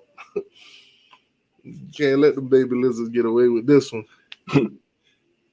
Then Dan Mullen came on and made a fool out of himself. Dude said he didn't know nothing about the shoe. I was like, boy, wait till you go back and see that film. Buddy threw that shoe 20 yards, man. He might be your backup quarterback and you don't even know it. That boy might be your backup quarterback. That's hilarious though. But you got to think about it. Behind the scenes, Dan Mullen had to throw a fit. I bet he did. Because they had him beat. They had LSU until old boy threw that cleat. Because I saw the highlights. I'm like, damn. Yeah. I'm like, he threw that shit like you say, he threw about 20 yards. I'm like, oh man, they gave LSU a fresh set of downs. I'm like, oh, yeah, they deserve to lose that game. That's what they get. They didn't throw that shoe. I say Florida win that game. But it's just amazing how they only dropped one spot though. Yeah. Because they only lost by 3. That's it. It ain't even that. LSU is unranked. They're 3-5. Yeah. You just lost to a 3-5 team that's been getting beat all season. How do you not drop more than 1 point? Yeah, that's true. I've been telling people this season, this whole playoff thing has been rigged up. Yeah. We need some big names in the playoffs this season because they got a lot of lost revenue. A lot of these stadiums been half full. A lot of these conferences ain't been making no money. they need them TV ratings to be high. So they need some good high name teams in that playoff. Right. I mean, look at the Big Ten. They going out of their way to make sure Ohio State got a chance at getting that playoff. And then Dan Mullen, he kind of lost me when he tried to talk about Florida, playing more games than Ohio State. Yeah, you played more games, but you lost. You lost 2 games, and it is what it is. Ohio State, if they would have played the whole season, I believe they would have went undefeated. Yeah. They would have been in the playoff. And look how they've been beating the teams. Other than Indiana, they've been beating teams pretty well. So Dan Mullen kind of lost me with that part. Yeah. But I've been wanting to ask you this all night. Do you think the committee put us where we need to be as far as number 18, or you think we should have went a little bit further down? Because I'm not gonna lie, after that beat down, I thought we were gonna be in the 20s. I was shocked that we only went down to 18. I think us being 18, I think we actually deserve to be there. Okay. Because I mean, if they're gonna treat us the same way they treat other teams, which they haven't been, Florida. How much did Florida drop? 1 spot. Yeah. When North Carolina lost to Notre Dame, they went up 2 spots. Yeah. I still can't get over that. How do you go up after losing? They lost by 14. I don't know how you do that. We beat a team by 1 point and we dropped 3 spots. You lose to a team and you go up 2 spots. So I don't see where they going at with that. I think that the committee knew that Miami being in the position that they was, keeping them from going up in the rankings up to 7 and stuff like that, would basically say, okay, Miami's not going to the ACC championship. They're not going to be a real factor for the playoffs. So let's put some teams in there like Iowa State and all of them that could play for conference championship. Yeah. And possibly get in there to represent their conference. Because that's what they're doing with Iowa State right now. That's what they're doing. They're trying to give them a chance. That's what they're trying to do. Given that Alabama wins, Alabama going to be in. We all know that. They beat Florida, they in. They're going to be number 1. They go number 1 and number 1 slot taken. Clemson and Notre Dame beat each other. Depending on the score, one of them representing the ACC. If Notre Dame beat Clemson, Clemson done. They out the playoffs. They not going. Notre Dame is the be number 2. Ohio State win they championship, they gonna be at number 3. And then you got Iowa. That if they beat Oklahoma, they gonna throw them in there. Yeah. You got to think about it. Texas A&M is sitting at number 5. Texas A&M don't got no more games to play. Right. They ain't got no conference championship or anything to give them that extra boost to move from 5. Where you got Iowa State sitting at number 6 with a conference championship, they going in there. Now, Clemson and Notre Dame game could set the whole tone. If Clemson beat Notre Dame, how bad do they beat them determines whether or not Notre Dame stay in the top 4. Because if Notre Dame lose by, let's say, a blowout, they out. Of course. They're going to be out. But if they keep it so close, then Clemson going to be in. Notre Dame going to probably still be in there at number 4. And then Iowa State probably get snuck. Right. But if Iowa State lose to Oklahoma, you could throw all that out the window. Because they boost up even Oklahoma. They boost Oklahoma up to number 10. So now when they play each other, it looked like it's a strong matchup. I've been seeing that all season. That's what they did with North Carolina to make the win against North Carolina for Notre Dame look even better than it did. They need big names in that playoffs, man. They ain't even trying to hide it. They're not trying to hide it this season. If I was in the committee and Clemson beat Notre Dame by, I say, 3 scores, I would drop Notre Dame because of the fact that, yeah, y'all beat Clemson, but look how y'all, but look at Clemson at the time. They were depleted. They didn't have a Trevor Lawrence. Most of their team was out with the COVID, and y'all took them to overtime. Was it second overtime? Yeah. So but to me, this season, though, the committee wasn't putting none of that into thought. Yeah. Putting it in there because that's the same scenario for every team. True. If you look at Miami play a lot of these teams under man. We went into Virginia Tech game 15 man down. We went into the North Carolina game. We were 15 man down too. Yeah. So it is what it is. Oh my God. Yeah, you're right. Lenore, don't do it, Lenore. What is going on, Lenore? Lenore, I'm gonna take you up on that offer. I'm gonna take you. I like Florida to beat Bama by. Damn. I'm gonna take you up on that offer, Lenore. Put a yes in the chat if you want to confirm that. Oh man, Lenore think Florida's gonna beat Alabama. It's possible. It ain't. It could happen. But for me, it ain't gonna happen. All right, Lenore, I'll lock you in. Lock you in. $50 on that game. Hey, this the same man who thought Florida State was gonna beat Clemson. Alabama Roll Tide said we could bet 1,000. Hey, ooh. He said he for sure that the Tide's gonna beat the Gators. He for sure. Here's my thing on that. The way Bama beat the hell out of LSU and LSU beat Florida, I don't know. I don't know. Because I thought despite LSU's record and how they played all season, I thought they at least gonna give Bama a run for their money, at least make it a close game. But no, Bama just flat out just dusted their ass. And if for them to beat Florida, no, I don't see it.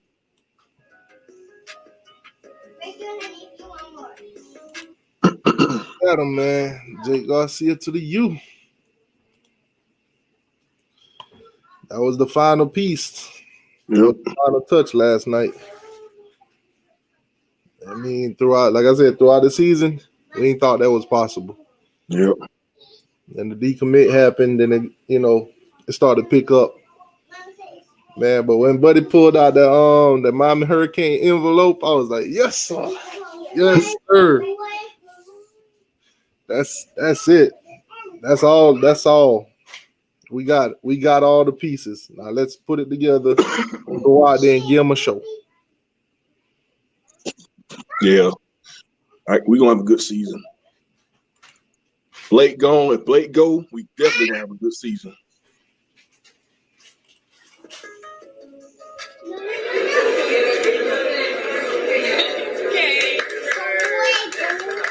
Kings, man. This is James Williams, safety from American Heritage High School in Plantation. I grew up in Miami, and this is my hometown. I can't wait to put on for the youth. That boy said he can't wait to put on for the youth. He can't wait to put on for the youth, man. I can't wait either, boss. Yeah. It's gonna be on and popping this season. Yeah, we got this. We definitely got this. We're gonna be dynamic. We're gonna be a force. I can tell you that right now. Everybody gonna be hungry. Everybody, the whole team, boy. Oh my God. Florida State said we just got one of the best quarterbacks in the country. Give me a second.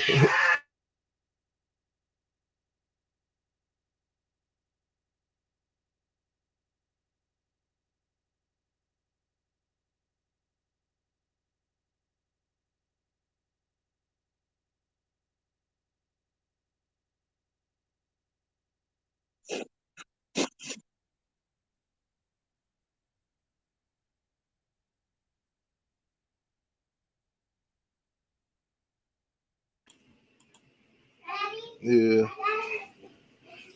Okay, so Lenoir's locked in, man. So when Bama beat the Gators, man, Lenoir's be making these off the wall bets. Hey, it is 2020 now. It is 2020, so you never know. You never know. He be making these off the walls bet. Would you put $50 on Florida State beating Clemson? Hell no. Lenoir's bet me $50 this season that Florida State was gonna beat Clemson. You know what? Florida State did beat Clemson. They beat them out of almost $300,000. So them boys came all the way down there for nothing. Dabo said, man, if they want to play us, they got to come to us and they got to compensate us that money. If Florida beat Alabama, if they beat Alabama, whenever I get on the chat and Lenoir's on the chat, I'm gonna acknowledge him as King Lenoir's. Oh man. Every time I say I holler at Lenoir's, I'm gonna put King in front of it because I don't see it. I do not see it, man.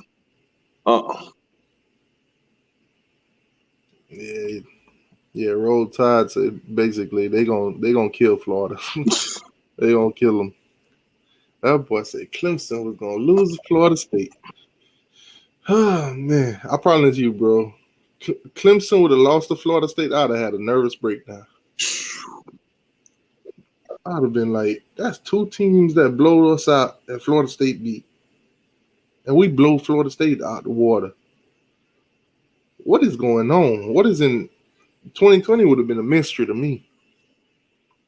But like I said, I wouldn't put a dime. I wouldn't put a dime on Florida State. They just came out this season and show y'all that they just terrible. From the offseason, you could have told their season was gonna be up and down. Because before the season even started, you got players telling on coaches lying to players, medical staff lying to players, and they put it all in the media. And stuff like that happen. People like me, I'm gonna clown them for it.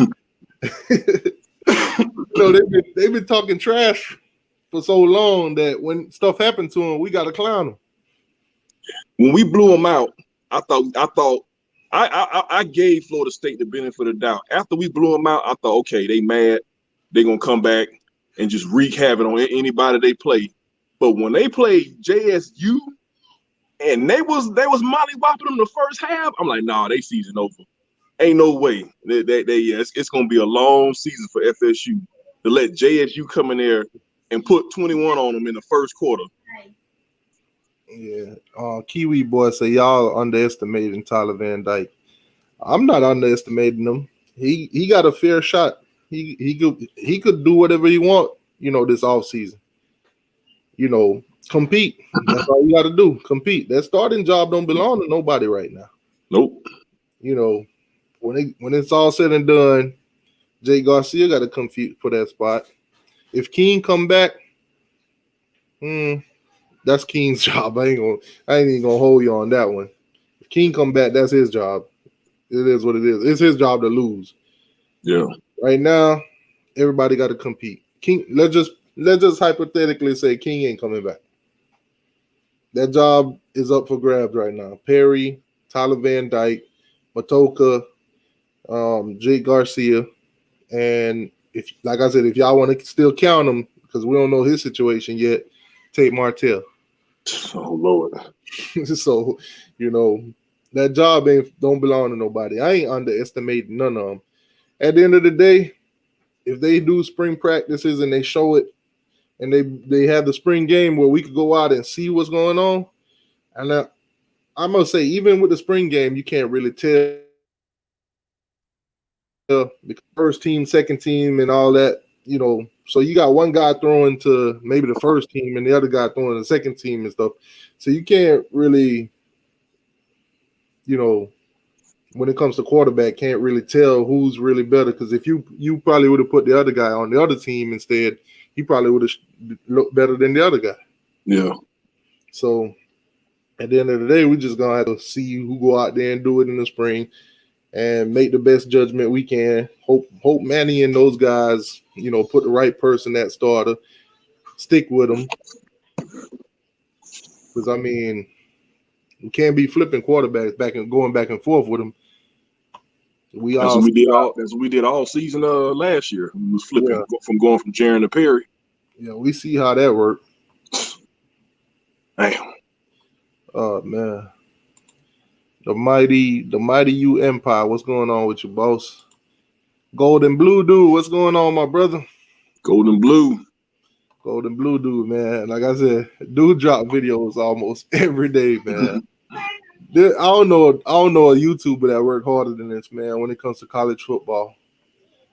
Any scenario that happening, he'll drop a video, bro. And he gets straight to it too. So it's not boring. You get your entertainment and get your information at the same time. I fucks with his videos. Yeah. Yeah, he's a real cool dude too. I'll have him on with me on Sunday. I know I didn't do a show this Sunday, had to help my mom do some things. But I'll be back on this Sunday, especially after them championships. We'll be talking about them ACC championship, Big Ten, all of them. Tomorrow night the Pac-12 is gonna play the championship. Yeah. So we'll see. I think Washington and USC. We'll see that game happen tomorrow. And I think I've heard Uncle Lou said this, but the reason why the Pac-12 basically played their championship the day before everybody else, because they know nobody else gonna watch that game. They know everybody gonna be watching the other games. They gonna be watching that one. But championship weekend, man. Conference championship weekend. Florida State get another year to talk trash. With they 500 ACC championships. Man. He say, hell no, don't take up for UF. Nah, trust me, nobody in here gonna take up for UF. No. Nah. That's Bama all the way. Bama got that. Sure, we'll take hold on. Golden Blue Dude say I'm calling in Notre Dame over Clemson. Oh man. T2Y Jax is a trend. I ain't even getting into that. Golden Blue Dude, I'm gonna put the link in the chat. Click on it and come elaborate on that. I want to know why you feel that way. Golden Blue Dude, I just put the link in the chat. All you gotta do is click on the link.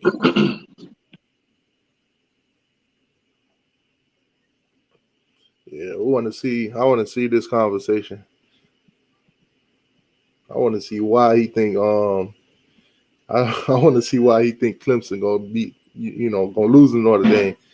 Everybody that I know says Clemson gonna blow them out. Yeah. Everybody say Trevor Lawrence gonna be playing this time. Clemson defense gonna be on point. I don't know. They played. Notre Dame took them into overtime. Yeah, but it was a weak Clemson team. They ain't had nobody. And a lot of people ain't looking at the fact that Clemson could have won that game. Clemson should have. Yeah. If they could have. Like I said, if ETN had done what he was supposed to, not right now, Chris. If ETN had done what he was supposed to do, then that game would have been over. Think about it. When he ran out of bounds with that ball, that was a wrap. That was Clemson's downfall. He would have kept that ball in bounds, kept that clock going. Game over. Even the announcer, when he did it, the announcer was like, now why would he go out of bounds? I was like, yeah, why would he go out of bounds? I know Dabo was heated. I know Dabo was like, bro, just go down. Lay down. Boy, went out of bounds, clock stopped. Come out, Notre Dame stopped them, got their chance. Boom. It was a wrap. It was a wrap after that, overtime after overtime. But I ain't gonna lie though, Clemson backup quarterback in the near future, He's gonna be a beast. Yeah. Golden Blue dude. The link in the chat, man. The link's in the chat. All you got to do is click on the link, and it'll bring you onto the screen with me. But normally when I do the shows with them, I just send them the link on Twitter. So Golden Blue dude, if you're still watching, all you got to do is click on the link that I just put in the chat.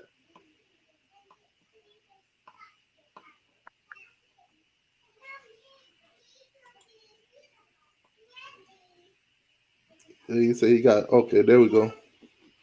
Yo, what's going on? Much, man. What you up to?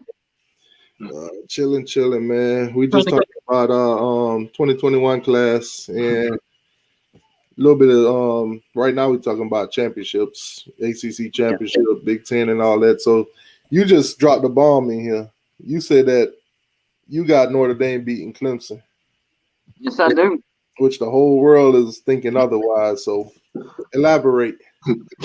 Well, most people have Clemson winning simply because of the fact that, they didn't have Trevor Lawrence in the last game, and it was in South Bend. But if you go back and watch the game, Ungalele, he didn't have a bad game. In fact, he had a really good game. What really cost Clemson that football game was their defense, specifically their run defense. And let me tell you something. Kyren Williams, man, he's a beast. That boy can outrush Travis Etienne. Travis Etienne's having a letdown year. Kyren Williams is averaging over a half a yard more per carry than Travis Etienne. So yes, Trevor Lawrence brings in, experience and confidence. But as far as talent versus talent, I don't see it being that much of a difference. I do think it swings the needle somewhat towards Clemson, but I think overall Notre Dame's a lot more balanced. They have a better defense for sure. That's not debatable. Notre Dame has a better defense, but people are counting on Trevor Lawrence to be the difference, and I just don't think that's going to happen. You said a lot.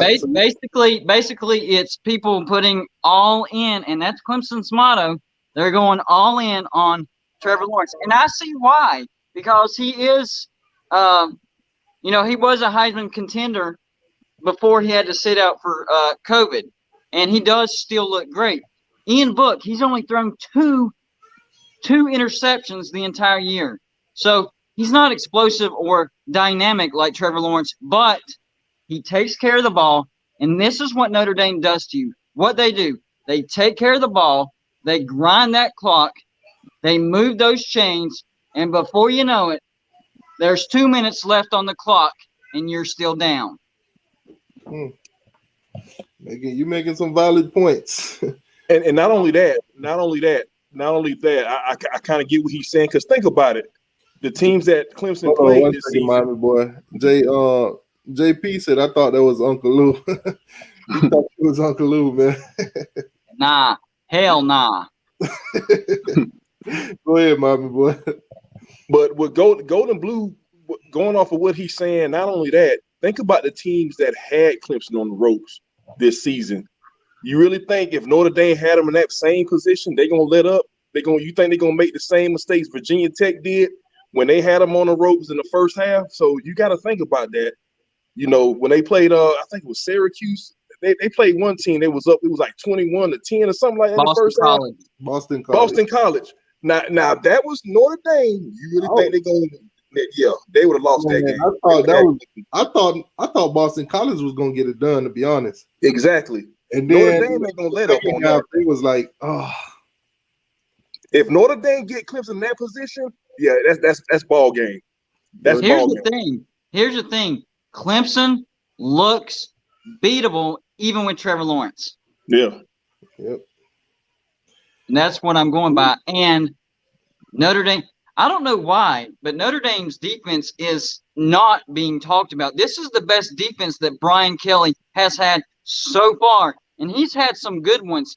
and his offense isn't a liability. That was the biggest issues that he's had in the past whenever he did make the playoffs and got, trashed, clowned by Alabama and Clemson. This is not like that. Notre Dame has a competent offense that likes to grind that clock out. They're not going to chuck the ball, 30, 40 yards and, have dynamic plays, but dadgum, they wear your defense out and they move them chains and, even if they only get a field goal out, your defense is gassed and the offense is over there trying to figure out what's going on. Yeah. He got a point, T2Y. They get Clemson against the ropes. Yeah, that I don't think they're gonna get out of that hole. To me, man, this it could go either way. Right? It can.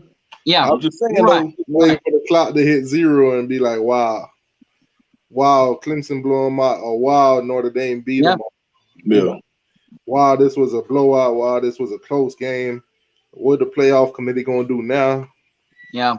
And you're right. You're right about the two scenarios. It's either going to be a Clemson blowout or a close Notre Dame win. Yep. And I'm leaning towards the close Notre Dame win because of what I said. Clemson looks beatable, and Notre Dame has a great defense, top 10 defense, a good offense, and they just wear you out. Notre Dame's MO this year is just to wear you out, and that's what Alabama usually does. Now Alabama. I'm telling you what, Alabama's 2 notches above everybody. I have Alabama as the national champions. I don't know who's going to beat them. But as far as Notre Dame versus Clemson, those 2 teams might have the best chance to beat Alabama. But my goodness, Alabama looks like last year's LSU. They really do. Yeah. That's because Alabama plays grown man football. That's why. Yes. Yeah. Man, I mean, they don't play football. They beat you up. They beat you up on the field. Everybody was down on Alabama last season, but you gotta look at it. They lost 2 games. It's not like everybody else is down. And yeah, exactly. They were close. It's not like when everybody else is down. Alabama was down 1 season. That's it. They bounced back. Their recruiting has been phenomenal. Hey, hold up. This guy says Notre Dame's overrated. All right, first thing, yes, they beat Clemson, and they didn't have Trevor Lawrence. True. But they also beat North Carolina. And I hate rubbing salt in the room, but what did North Carolina just do? I mean, come on. They beat North Carolina, but you got to also think about it. Florida State beat North Carolina. Yeah. Yeah, North Carolina and Virginia and Florida State both beat them. They lost some games they shouldn't have lost, but I'm telling you, North Carolina, that offense, when it's on, it's on. I ain't gonna lie, North Carolina, like I said, looking scary right now. But those guys that we played against, they all coming back. They freshmen and sophomores. Yep. So they got a good 2-3 more season in them. So it's gonna be tough games with North Carolina moving forward. Yeah. And Mike Brown, man, he's got North Carolina in the top 10 in recruiting class. What in the world is going on? He been schooling Manny, to be honest. Yeah. He been schooling him. Everything that Manny ran defensively for Matt Brown at Texas, he knows how to stop it. He knows Manny ins and out and schemes when it comes to defense. Because if you think about it, Blake Baker's just calling Manny plays. He knows what Manny's doing. It looked like they had your playbook. I mean, it really did. I couldn't believe it was almost like they knew the perfect play to counter whatever Miami was doing. I thought somebody was spying. It was crazy. Seriously. Quentin Clemson, here Clemson guy say clock management lost us the game. I like that comment. He's saying clock management lost that game. That actually ties into what I said. It's not clock management. It's Notre Dame managing the clock, and there ain't nothing you can do about it. Yeah, I think if Travis Etienne had stayed in, though, that game went different. Yep. That was the changing point in the game. Yeah. Once Travis Etienne went out of bounds, that clock stopped. Notre Dame had him by the foot.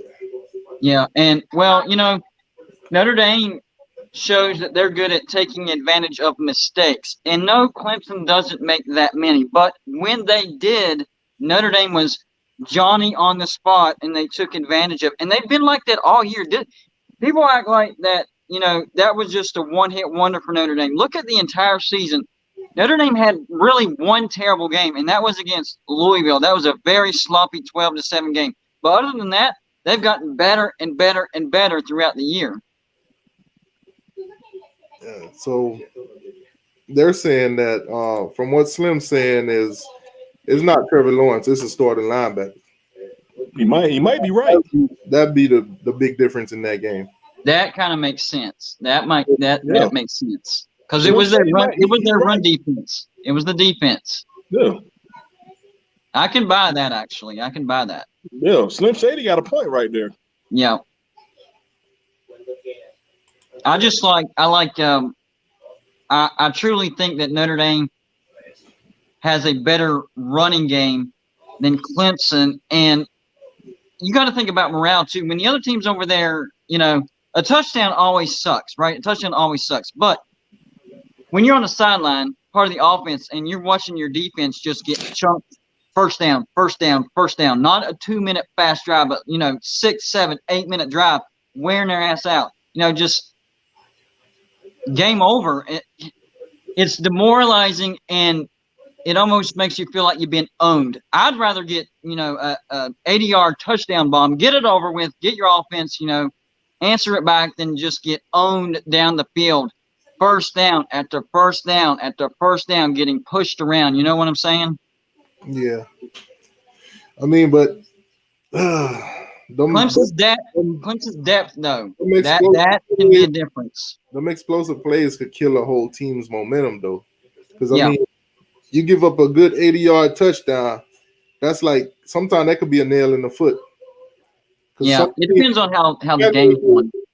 Imagine if you grinding, you score, the next team come out, boom, scores in like 2 plays. It took you about 10 plays to score, but it took them 2. And then you come out again, maybe do the same thing, and then boom, they get them big plays. Eventually, your team gonna get worn out before theirs, but their defense gonna probably be a little bit more tired than yours.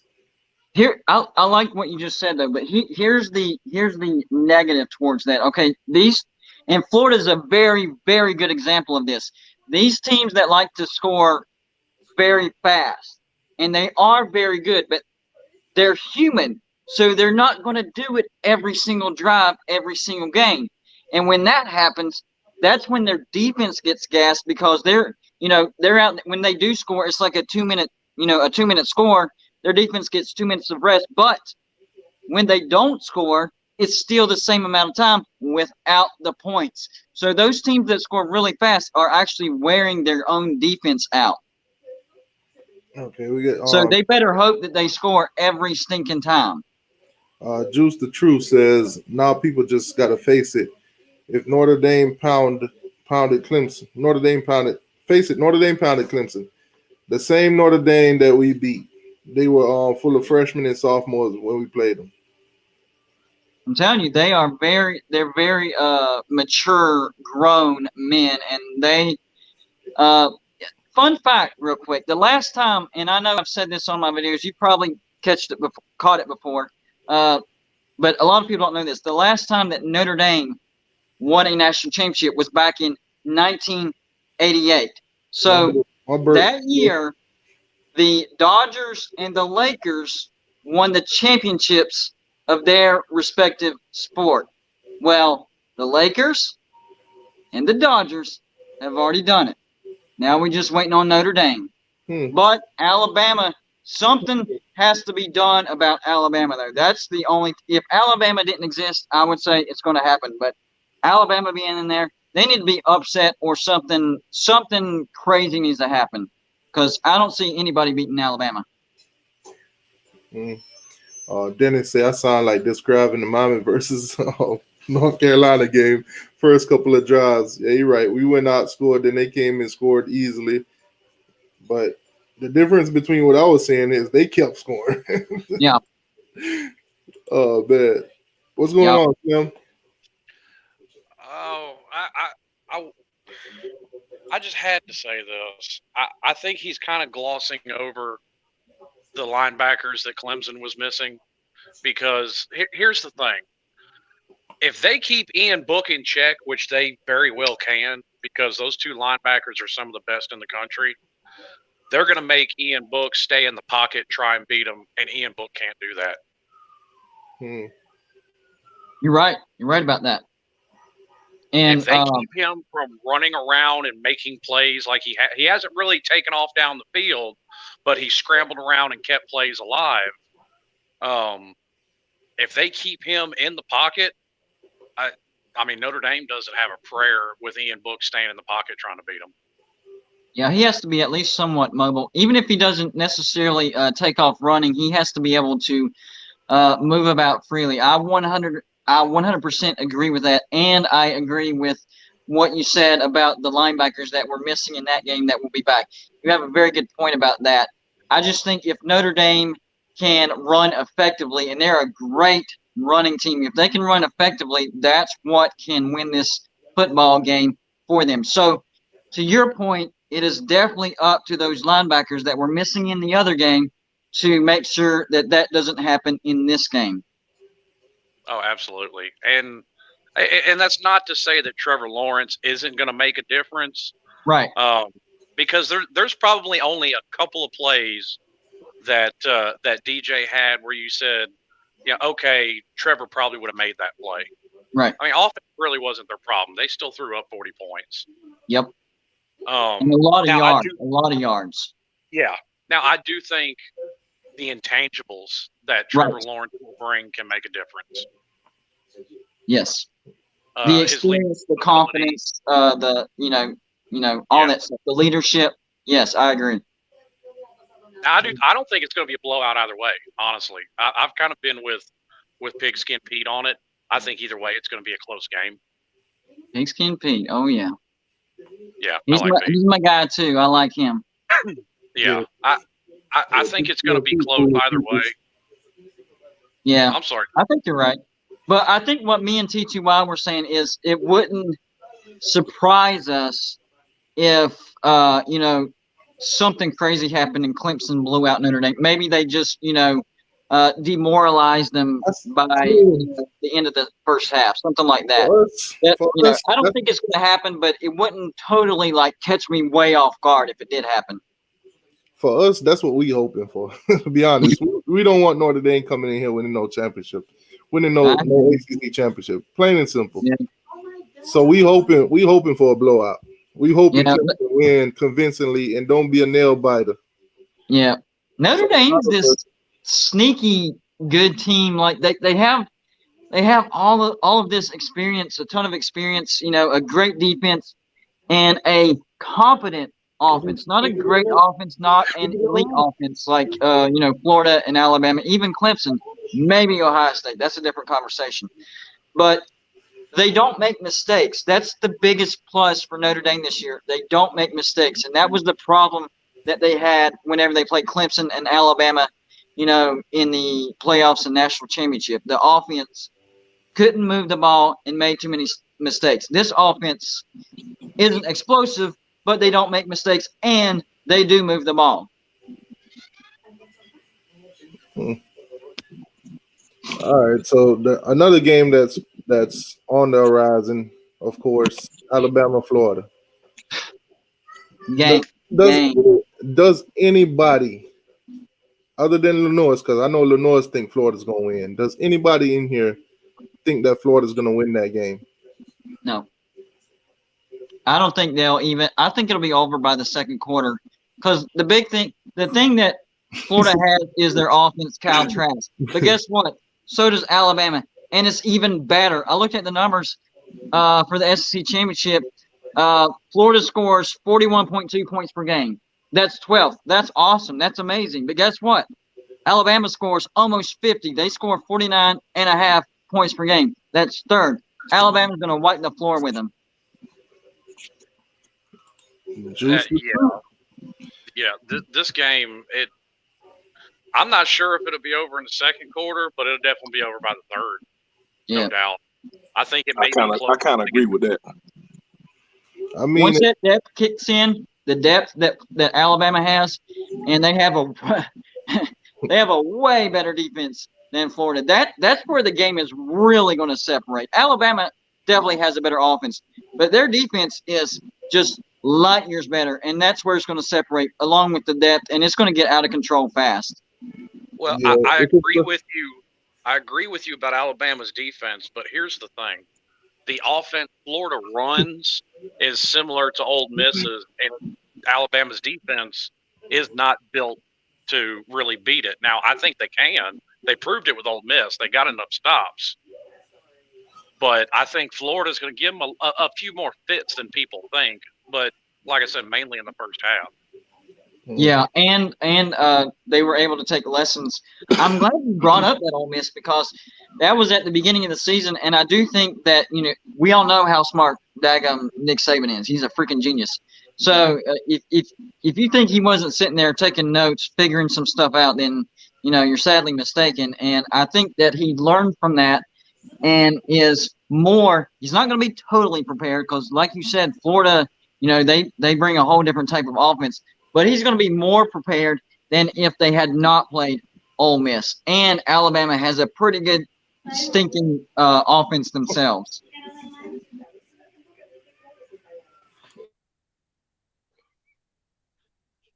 I don't know. I think Florida will come out swinging.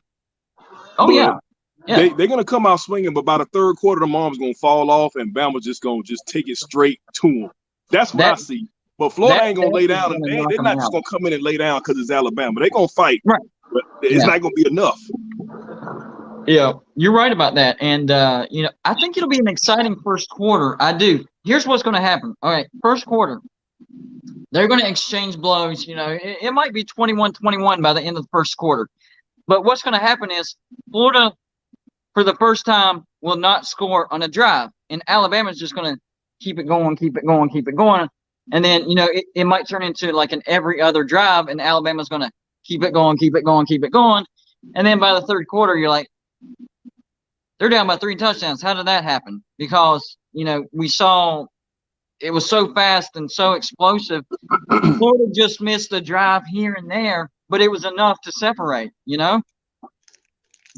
But, and not just that. If they don't double cover Kyle Pitts on every single play, they're dumb. You've seen it. You saw it in the Georgia game. No, I'm saying if Alabama doesn't, they're dumb. Because you saw it in the second half of the Georgia game when Kyle Pitts was out, and you saw it in this LSU game. That offense is not the same without him. You're right. I think Pitts is the MVP of that offense. I know I'm not taking anything away from Trask. He's throwing 40 freaking touchdowns. That's unheard of. But Kyle Pitts, man, he is the engine of that offense. You take Pitts out, and it's nowhere near what it is with him. Yeah. So I 100% and Florida's biggest problem is their passing defense. And back whenever they played Texas A&M was number 21 at the time. This was before they made their climb into the top 5, and Florida was like 4 or 5, something like that. And I predicted the upset. I predicted A&M over Florida, and the reason was Florida's passing defense is not good at all. And A&M's passing offense is good enough to beat that defense. So that's my real concern for Florida is, Alabama has a good passing offense, an elite passing offense. And Florida's passing defense it's not good at all. That's what's going to get them in trouble. Oh, you're absolutely right. I think I said it earlier in the year. I said Florida this year is the Oklahoma of the SEC. They're a half a team. There you go. There you go, Slim. Comment of the day. Comment of the day. I'll freely admit I wouldn't have thought Texas A&M would have upset them, mainly because we saw early in the season how much Texas A&M struggled against Vandy. Yep. And I was like, okay, it's Kellen Mond being Kellen Mond. And that was the other thing too. It's like which Kellen Mond is going to show up that day. At Texas A&M's a hard team to predict. Well, and it was at home. He's a totally different cat at home, and that reminds me of the matchup between Oregon and Oregon State. I called that upset because Oregon State had Jefferson, their running back, and Oregon's running defense trash, and it happened. You have to look at, you know, somebody's strength versus somebody's weakness. How big is the gap, and can the underdog exploit that? And if you can figure that out, you can call a lot of upsets that don't look like it's going to happen. And they're really not upsets because you see that mismatch there. Right. It's just because of how they're labeled and how they've looked, it's labeled an upset. But if you can find that mismatch, you're like, that might happen. Yeah, you're right. You're right. Well, I have Oregon as hyped up as a lot of people. Because number one, and this is something a lot of people, especially the media was hyping up Oregon. But something they weren't taking into account was Oregon is literally, they are the young squad in FBS. So they're an inexperienced team with a new quarterback. Dude, I think if Cristobal stays another 2 years, 2022 or maybe the 2023 season, if they keep building like this, Oregon is going to be a monster. Yeah, I didn't personally understand it, especially after they lost Herbert. I'm like, wait a minute. They lose a first round who's doing great in the NFL, by the way. And Tyler Show, bless his heart, he's struggling really, really bad. But I was thinking, what are they seeing that I'm not seeing? I don't see this top 15 ranking, and especially with the running game, and, you know, first against Oregon State and then against Cal, and, you know, here we are, 3-2. They made it into the Pac-12 playoffs, but only because of default, because Washington can't make it. But like you said, he is a great coach, and he's building something, and he coaches his players up. Yeah, and I looked it up at one point because it was an Oregon fan that I talked to was the one that told me that Oregon has 4 upperclassmen starting. 4 between their offense and their defense. Wow. So baby. Yeah, it didn't surprise me that Oregon. I think the reason Oregon was ranked like they were and picked like they were, without a doubt, Oregon's the most talented team in the Pac-12. I think it was more a disrespect or lack of respect for the rest of the Pac-12. Yeah, and I think they were trying to. I think people knew how bad the Pac-12 was, and they were like, we need somebody to carry the mantle. So, you know, USC has Slovis, and Oregon's been carrying it for a while, so we're just going to slap it on those 2 teams. Pretty much. That's what it seemed like. I mean, and I'll be honest, USC surprised me. I mean, USC is still not good, though. They're still not good. But and I think some of that's got to do with the head coach. If you would have made me bet money on it, I would have said he was gone at the end of last year. Yes. I thought Urban Meyer moved to LA. USC was doing how they were doing. I was like, Urban Meyer is going to be the coach of USC in 2020. So what was the point of all that if that didn't come to pass? Why is he still there, and why are they not moving on from him? And they created this puzzle to fit Urban Meyer there, and now they're like, wait a minute, hold on 1 second. They're not going to win a championship with Todd Haley. It's not going to happen. They need Urban Meyer, and now I've heard that I don't know how much is real and what's not, but I've heard that Urban Meyer's wife has actually been seen looking for real estate in Austin, Texas. And him and Tom Herman have history in Cincinnati. I'm not saying it's going to happen. I'm just saying that'll make you raise your eyebrow. Important as Zach Smith, Urban Meyer turned that job down. Hey guys, I got to run because I'm really hungry and my food's in the oven. I'm a little skinny, so I can't miss meals. Oh man, you ain't got a Coach Coop Coach Coop, what's it called? Look-alike comment earlier. Well, I'm subscribed to him too. He's really good. He's funny. I've gotten that comment probably 2 or 4 times. I don't see it, but I guess it's just because I'm thin. I don't have glasses, so I don't see it at all. Yeah, they just saying that because y'all are slim.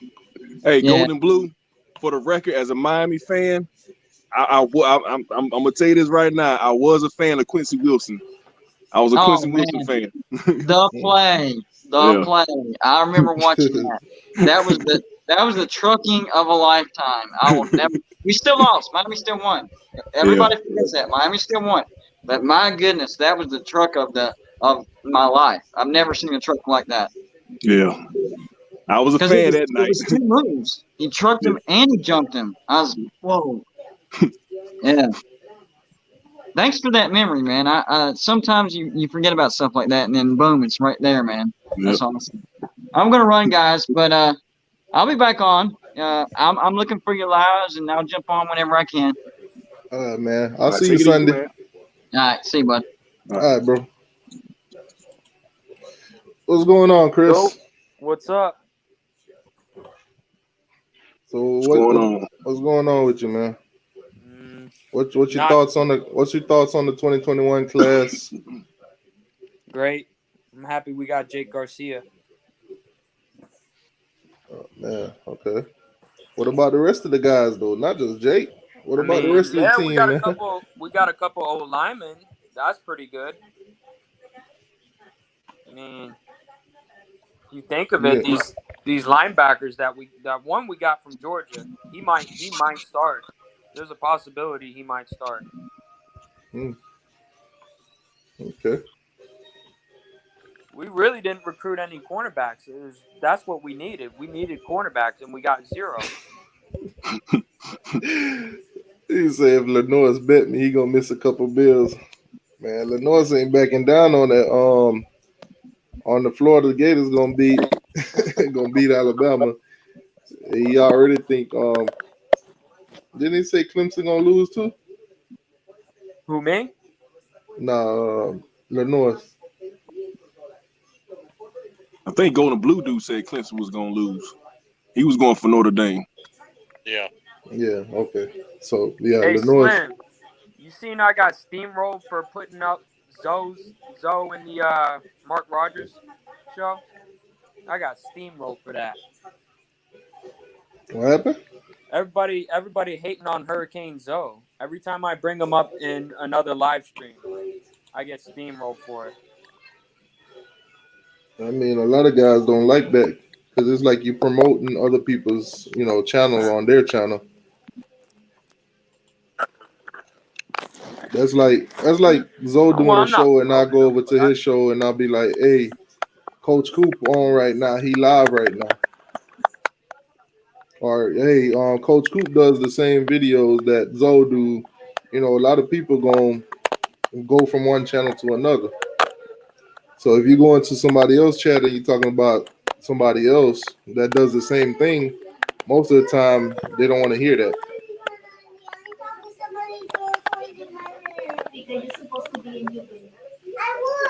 Oh, man. Hey, you got a lot of background noise. I hear some background noise from you too. I hear them kids back there. I mean, at the end of the day, the kids gonna be the kids. Yeah. I mean, I can't stop them from being kids. But when you come on, you got to keep the background noise down.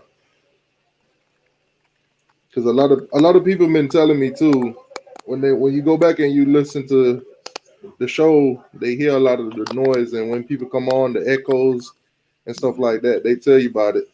Hey, I'm sorry I'm off topic, but hey, Jit, if you want to fight me, come fight me. I'm not even playing, bro. I know who this is in the chat. Bro. Jux. Like, bro, I'm not even playing. Come to my house, come fight me, bro. I'm not even playing. Man, we ain't on that right now, man. This YouTube, man. Stop. Ain't nobody finna fight nobody. Ain't nobody finna fight nobody.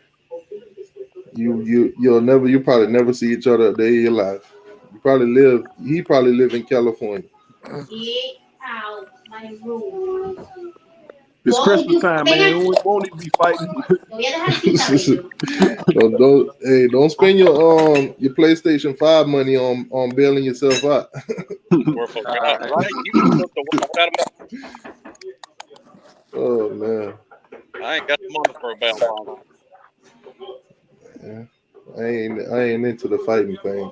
Go inside. I'm too old for that right now. What you said? Yeah, back in high school and all them, if you didn't fight when you get older, it ain't the time.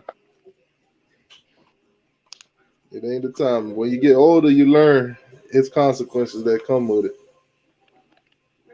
Now, if you want to throw on some gloves and go in the backyard, I'm about to leave. It's a whole different story. Relax. Yes, sir. Mom, I don't need them hearing you in the background, please. Oh my God!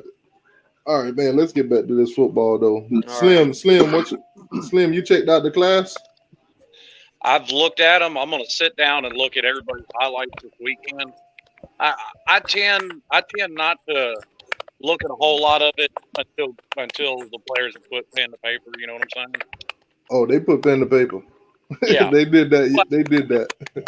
What I said this weekend is it's my time to sit down and take a look. I mean, obviously, everybody's heard how good Leonard Taylor was. Chris, I'm gonna have to drop you, Chris. It's too Why? much noise, man. Too much noise. All right, so Wayne got a question here. He say, if Perry transfer, how would you feel about it? I don't know. I think. I was just saying it is what it is. If he does, I'd like him to stay. Yeah. If he doesn't, I mean, that's on him. He's got to make the best decision for him. Hey, perfectly said. I mean, I feel the same way. You know, that quarterback job really ain't for nobody. You got to compete for it. Yeah. And if Perry go out there and compete and he look better than everybody and they don't give him the job, then shame on them. Yeah. But and here's the thing. These coaches, they're not trying to get fired. They're going to put whoever they think is the best player to make them win because they want to keep their job. And not only that, they're going to put the fan favorite out there most of the time too. I mean, the battle between Jaron Williams and N'Kosi Perry was because of fan favorite. The fans wanted Jaron over Perry because of the whole. Yeah, the fans. Half of the fans really are not for Perry. See, wow. I don't think so. I think that was the reason they got flip-flopped back and forth is because they were both playing inconsistently. Yeah, but I mean, before the season started, before they even named Jaron, fans did not want Perry starting. I figured when we played Florida State in 2018, when we were behind, because Rozier wasn't doing too good, they put Perry in, and we came back from behind and won the game. I thought they would praise Perry for that. They did. They was all behind him until the next few games. Yeah, then the next season came around, and you know the fans thought they seen enough the season before. Yeah, so true. they was heavily favored on Jaron. Well, listen, they even wanted to take Martell. I mean, that's the way it always goes, though. The fans' favorite player is always the backup quarterback, especially when yours is playing bad. I mean, it's like I've seen a whole bunch of comments, you know, in the chat tonight about how Jake Garcia is going to come in and he's going to be the man. Well, exactly 1 year ago today, everybody was saying the same thing about Tyler Van Dyke. I mean, are we just going to give up on him? We haven't seen him play. Right. Like me personally, go out there, put the best chance to win on the field, plain and simple. That's it. I agree with you 100%. It's all going to come down to who wants it the most. Who wants to start, who wants to be the face of our team. At the end of the day, it's going to come down to that. I think I made a mistake just there. Trying to see some.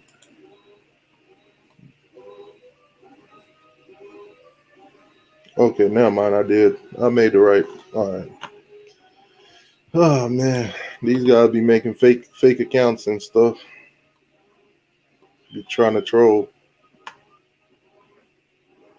Oh, somebody did that to me a couple years ago. AR10, what's going on, man? AR10, I'm gonna drop the link. I want your opinion on something. Oh Lord. The link in the chat. I wanna hear your opinion on this.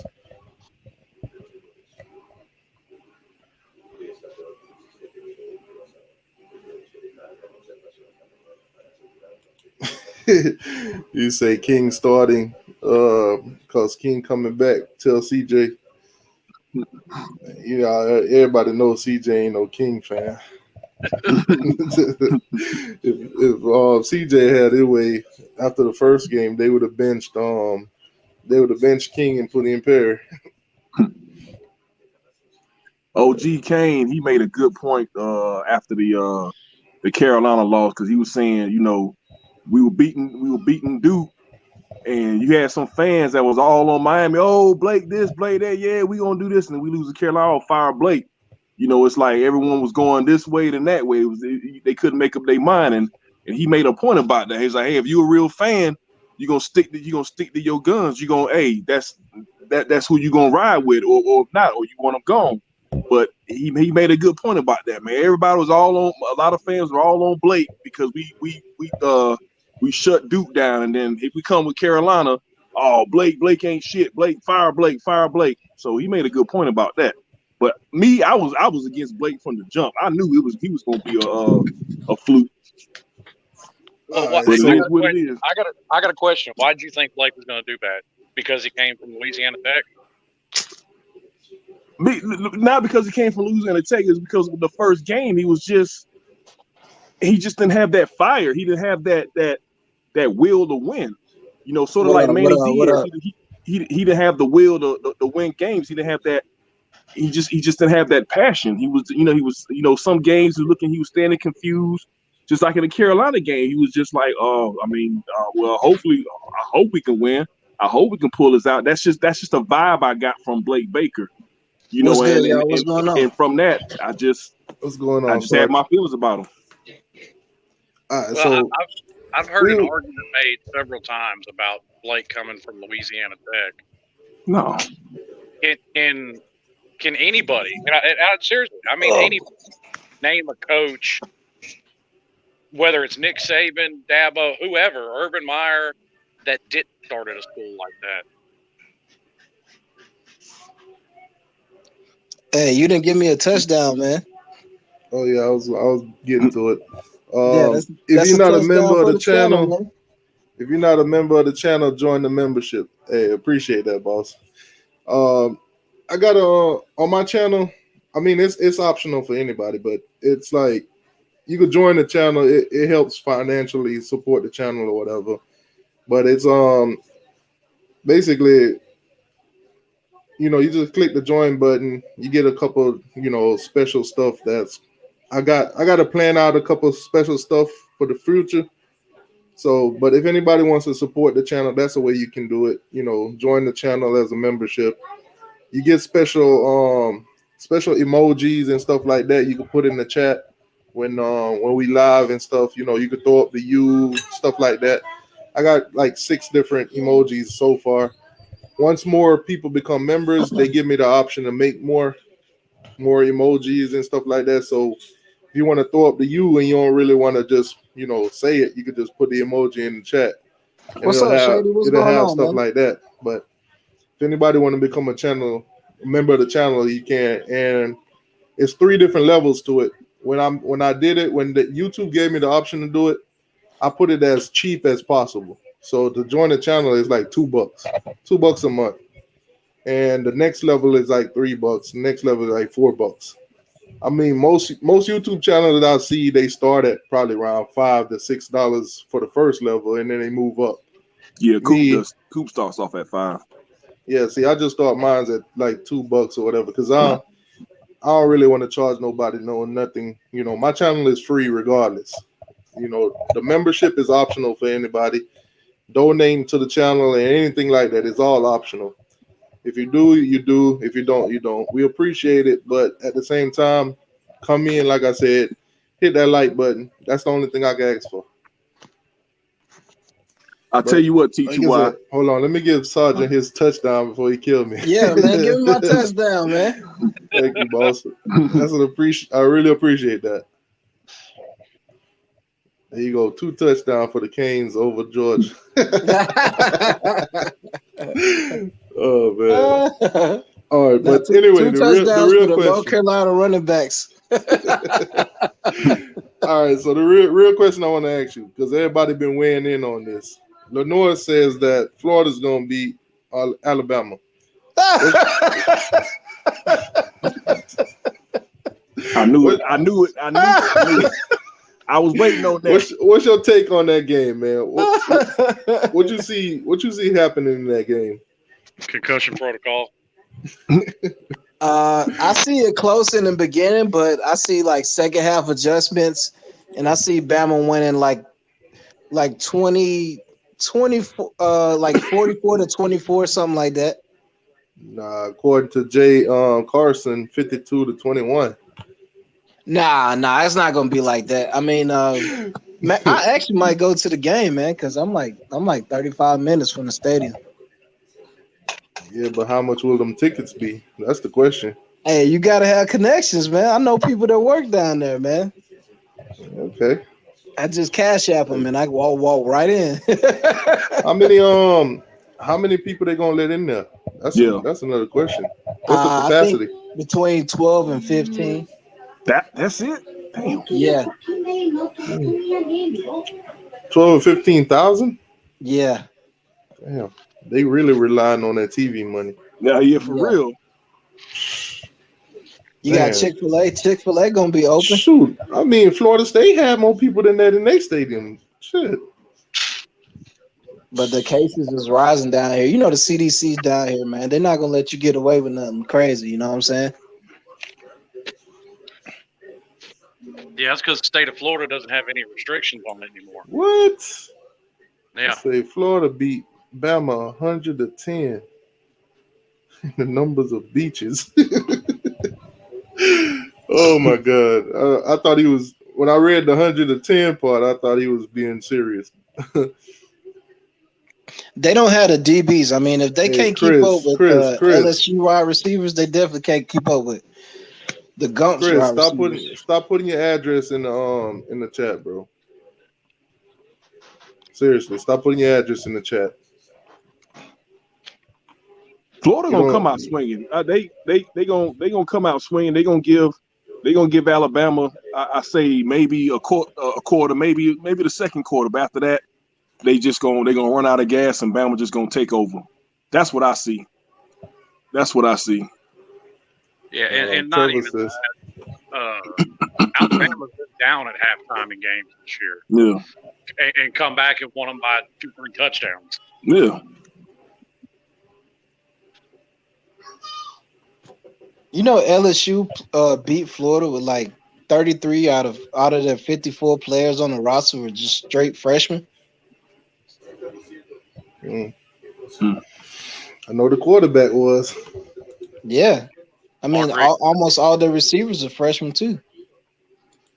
Did you know that quarterback that won that game was Mark Richt's nephew? I did not know that. Yep. Wow. What quarterback was that? He said Max Johnson. Max Johnson.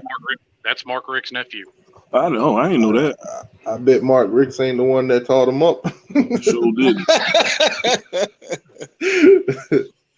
What makes you say that? I got to question that. You think Mark Ricks taught him up how to be a quarterback? Mark Richt's been a quarterback coach his whole life and got 2 Heisman Trophy winners on his resume. I understand that, but do you think he had something to do with that quarterback at LSU? I'm sure he did. I'm sure he started him from a young age. I didn't know you was on, T2. I didn't know you was live, bro. You've been on for like 2.5 hours. Yeah, this one I didn't get the chance to like set it up early on. I just knew I come on at 7. I come on at 7 every Thursday, but like I said, YouTube with their new algorithm and things, a lot of people ain't been getting them notification when I do. Yeah. Basically, you got to turn it off. You got to turn the bell off and turn it back on. Okay. Yeah, I was working out, man. I just finished, ate me some Chick-fil-A. Now I'm relaxing. Man, working out and had some Chick-fil-A. Yeah, man. That's the reward, man. That's my incentive. Oh, man. So, JR, you a Marine? I was, man. I got out in 15. Simplify. I got out in 08. Simple Five, man. So yeah, you was in the real Corps, man. See, once Obama cut the numbers, man, the Marine Corps changed, man. I heard. It changed a lot, man. It changed a lot, man. You can't knife hand. Yeah. You can't knife hand nobody. Ain't no small unit leadership. It's all bad now, man. Yeah, I heard about that. Yep. Yeah. T2Y, man. T2Y about to go into the Marines. Okay, I gotta. Because both of y'all said that, I gotta know Hollywood or Paris Island. Paris Island, man. The worst place on earth. You know, it's funny though, Sergeant IR-10. I actually enlisted in the Army. You did? Yeah, I went through the whole ASVAB test. I went through all of that. Okay, what happened?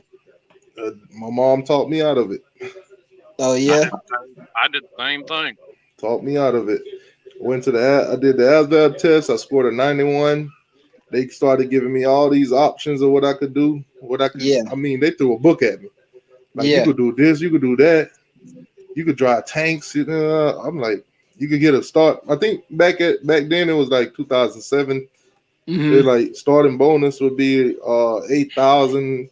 Just sign. I was like, bro, I had options on the table. Yeah. And my mom came at me with all that weeping and moaning about me going in the Army. I'm gonna die. And then I'm like, all my friends saying the same thing too. Yeah. So it kind of got in my head, and but the last thing that got me was mom's like, if you don't go, I'm gonna buy you a brand new car. I swear to God, I still ain't get that car yet. And all my friends. It's funny you say that because I always thought you kind of remind me of B.A. Baracus, that look you be having. every time T2I do the hammer game, because he'll smile, and then when he say hammer, he get that mean look. I'm like, that's Mr. T, right? That's BA right there, man. You got that look. Oh man, I don't know, man. I be trying to come up with something different that nobody else ain't doing. Because I don't think like half the stuff that I do on YouTube outside of football, like entertainment wise, I don't think nobody else really doing that. Yeah. Because I watch other people's video, they don't really do no intros or anything extra. So I try to differentiate myself a little bit. Yeah. Yeah, but that hammer gang, that's my slogan, and I'm gonna take it to the grave with me. There you go, man. Good slogan, man. I was going to do the same thing, but hell, my mom was telling me to go. She said, get gone. But what happened to me was 2008 happened. Everybody, when everybody started getting laid off when the recession hit. And all of a sudden, they didn't want somebody with a GED. They wanted somebody with college time. Well, I didn't have it. Oh, if you'd enlisted like 2005, 2006, they would have took you, man. Yeah, I know. And I mean, it just life happened after that. Hell, I got married, bought a house. I'm like, hell, at this point, I can't go. Yeah. Yeah, what's going on? So y'all gonna keep the defensive coordinator T2Y? What's up, man? I hope not. I hope not too. What's going on with Chris? I hope they do.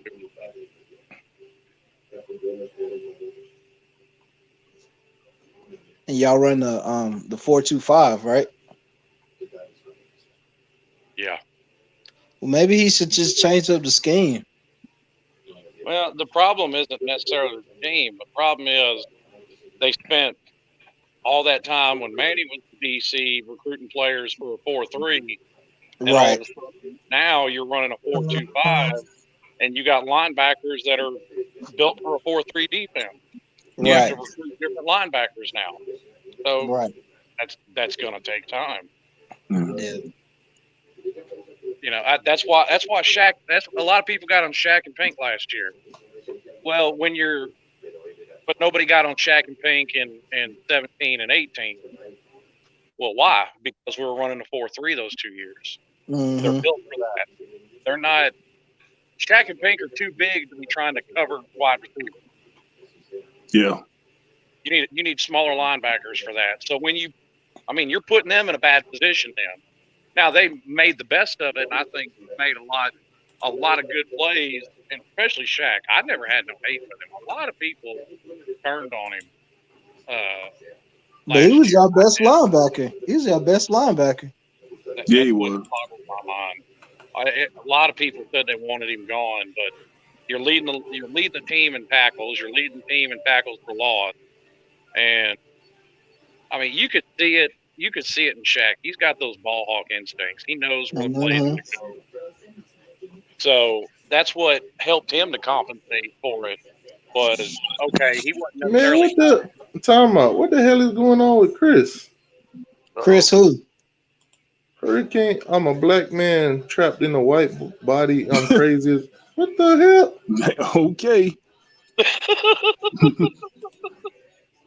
Wow. Why is he putting out all his credentials in the chat? What's going on with Chris, man? I don't know. Maybe it's not him, man. Maybe it's a troll. No, that's it. That's him. No, that's him. Okay, I see what it is. He talking to Mr. Jackson Post. Yeah, Jux done hit the Jux done hit a nerve, huh? Oh, he was ready to fight dude a minute ago. Hey, Bergie, I gave you a wrench, bro. You can handle that. Oh, but Slim, going back to what you were saying earlier, I don't care what school we came from. It's just you got to have the ability to make adjustments on the fly, and just have the fire, just have that will to win. And I just didn't see that in Blake. But it wasn't about him coming from Louisiana Tech. It was just the way he was going at coaching the defense that I just didn't agree with. And I saw it in the first game. I'm like, nah, I just didn't see it in him. But as far as him coming from Louisiana Tech, it didn't matter. I didn't care if he came from a high school. If you got the ability to make adjustments, like we should have did against Carolina, something simple as a run game, as a run scheme they was doing, and it was the same blitz. Run scheme, run blitz, something. Yeah. Yeah, he didn't have that. He just stood there like, dude, what are you doing? Make an adjustment. They running the same thing over and over again. Here's my thing. Do you honestly think that he didn't? Because we've seen him make adjustments and shut down teams in the second half all year. Right. And I literally mean every game all year long. I don't think people are putting enough emphasis. All right, perfect example. You said they're running the same exact plays, doing the same thing. Why isn't he adjusting? Well, for the sake of argument, let's say he did. Why aren't the players adjusting? If we can see that they're running the same thing, I sure know they can.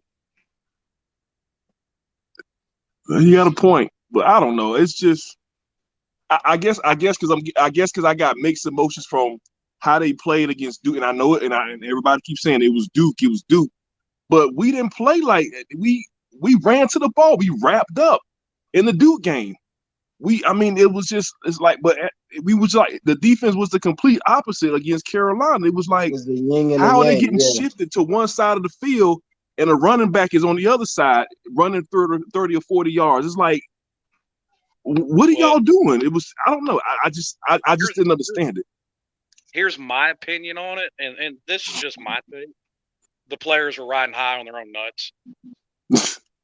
They were too full of themselves, and they went in there thinking that they're just going to walk over North Carolina, and North Carolina punched them in the mouth, and they didn't know what to do about it. Same thing with Clemson. We blew out Florida State, so you might have a point there. We blew Florida State out, and then the next game we get blown out. We blew Duke out, shut them out. So I don't know. You might have something going on. You might have a point, Shady. You might have a point. Because I actually thought we was gonna do something against Clemson after beating Florida State. I actually thought that. I didn't. I think you muted T2Y. Here's my. I thought we were gonna do something against Clemson. I ain't gonna lie. I ain't thought it would have been that one-sided. See? What T2Y? You remember when we talked about it? I told you, no, they're gonna lose that game. we're not there yet. Yeah, I thought we could have possibly lost that game, but I ain't thought we'd have lost it the way we did. Exactly. Well, here's my thing, and this is something I brought up Pete earlier. Pete agreed with me. You take 130 yards of penalties away, and all of a sudden that's a 7 to 10 point game. So you're talking little things that come in time, and all of a sudden we're competing with Clemson when you're used to playing as a top school. You don't go in and overlook a team like North Carolina. Something else that comes in time. I think people forget Manny's never been a head coach. This is his second year. How many people wanted to fire Dabo his second year at Clemson? This is only Manny's second year coaching, like as a head coach ever. Yeah, this is his second year. Yeah. He's never been a head coach before. No. Okay, I got you. He's getting his training right now. And a lot of people say, yeah, I've heard this said about Blake too, and that's all I was saying earlier was I've heard a lot of people say it about Blake coming from Louisiana Tech. And here's my thing. People say they don't want coaches learning on the job, but you're okay with Manny learning on the job. Then you got to be okay with it. I say give Manny like maybe 2 or 3 more years, man. Let him get, a couple more recruiting classes under his belt. And if y'all don't win the ACC in maybe 2 or 3 more years, then you can let him go. You know what I'm saying? But two seasons I don't think is enough. I think this season's more anomaly. You know what I'm saying? So many things that happen this season outside of football. You know what I'm saying? So I say, give him about 2 or 3 more years, man. Maybe he'll get things corrected. You know what I'm saying? And look at it like normal season, 10-win year. 10 wins in his second season. Oh shit. I just don't know if things will go back to normal next fall, where you play a full schedule. You know what I'm saying? And then you got people refusing to take the vaccine because they're like, well, I'm gonna see what this person gonna react to and how this person gonna react.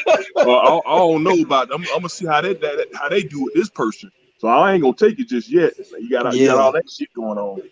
Well, as far as that goes, I actually kind of agree with them. But look at it like this. It took them 40 years to create a vaccine for the flu. True. We're almost 50 years into them doing research into HIV, and they still don't have a vaccine for it. And they've been treating cancer for over 100 years and still don't have a vaccine. But you come out with this one in 9 months? No. That's how you can tell it's man-made, because you can come up with a vaccine so fast. No, not only that too. Now, from what I'm hearing, most of these vaccines that they do come out with, most of the time, take about 4 to 5 years of trial and error. This thing is, you mean to tell me this thing is ready to go 1 year? I'm gonna tell y'all something. I work at the hospital, and they came up to me and they were like, if you want to take the vaccine, you can take it tomorrow. I'm like, tomorrow? I'm like, damn, it's already? So, and that's why I was like, I don't know. I mean, let me know if somebody else see how they react. Because I was kind of on that level, because I was like, damn, that's quick. Because if I would have said yeah, then I would have had no choice but to take it, because they would have made me sign a form and everything like that. So I was like, damn. I had to ask to say, so if I consent, if I ask to take the vaccine, if I opt to take it, when will I get it? And it was like tomorrow. They was like, tomorrow. I'm like, damn. Yeah, we got it already. Y'all ain't saying nothing.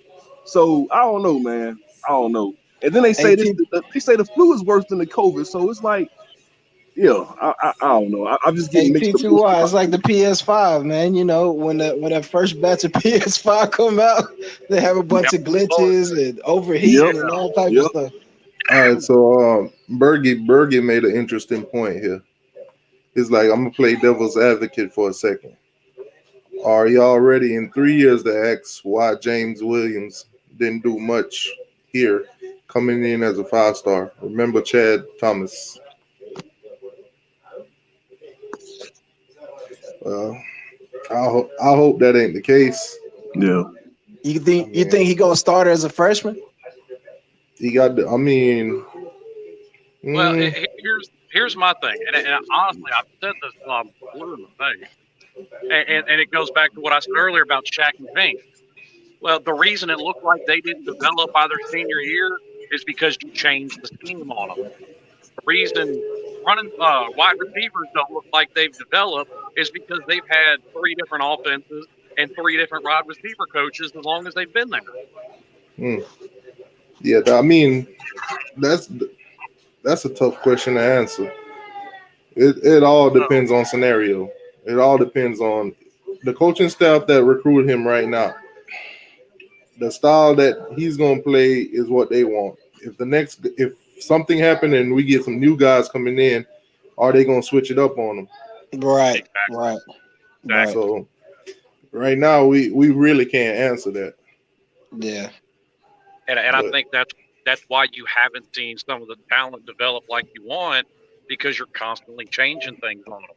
You develop players through consistency in coaching, scheme, the whole 9 yards.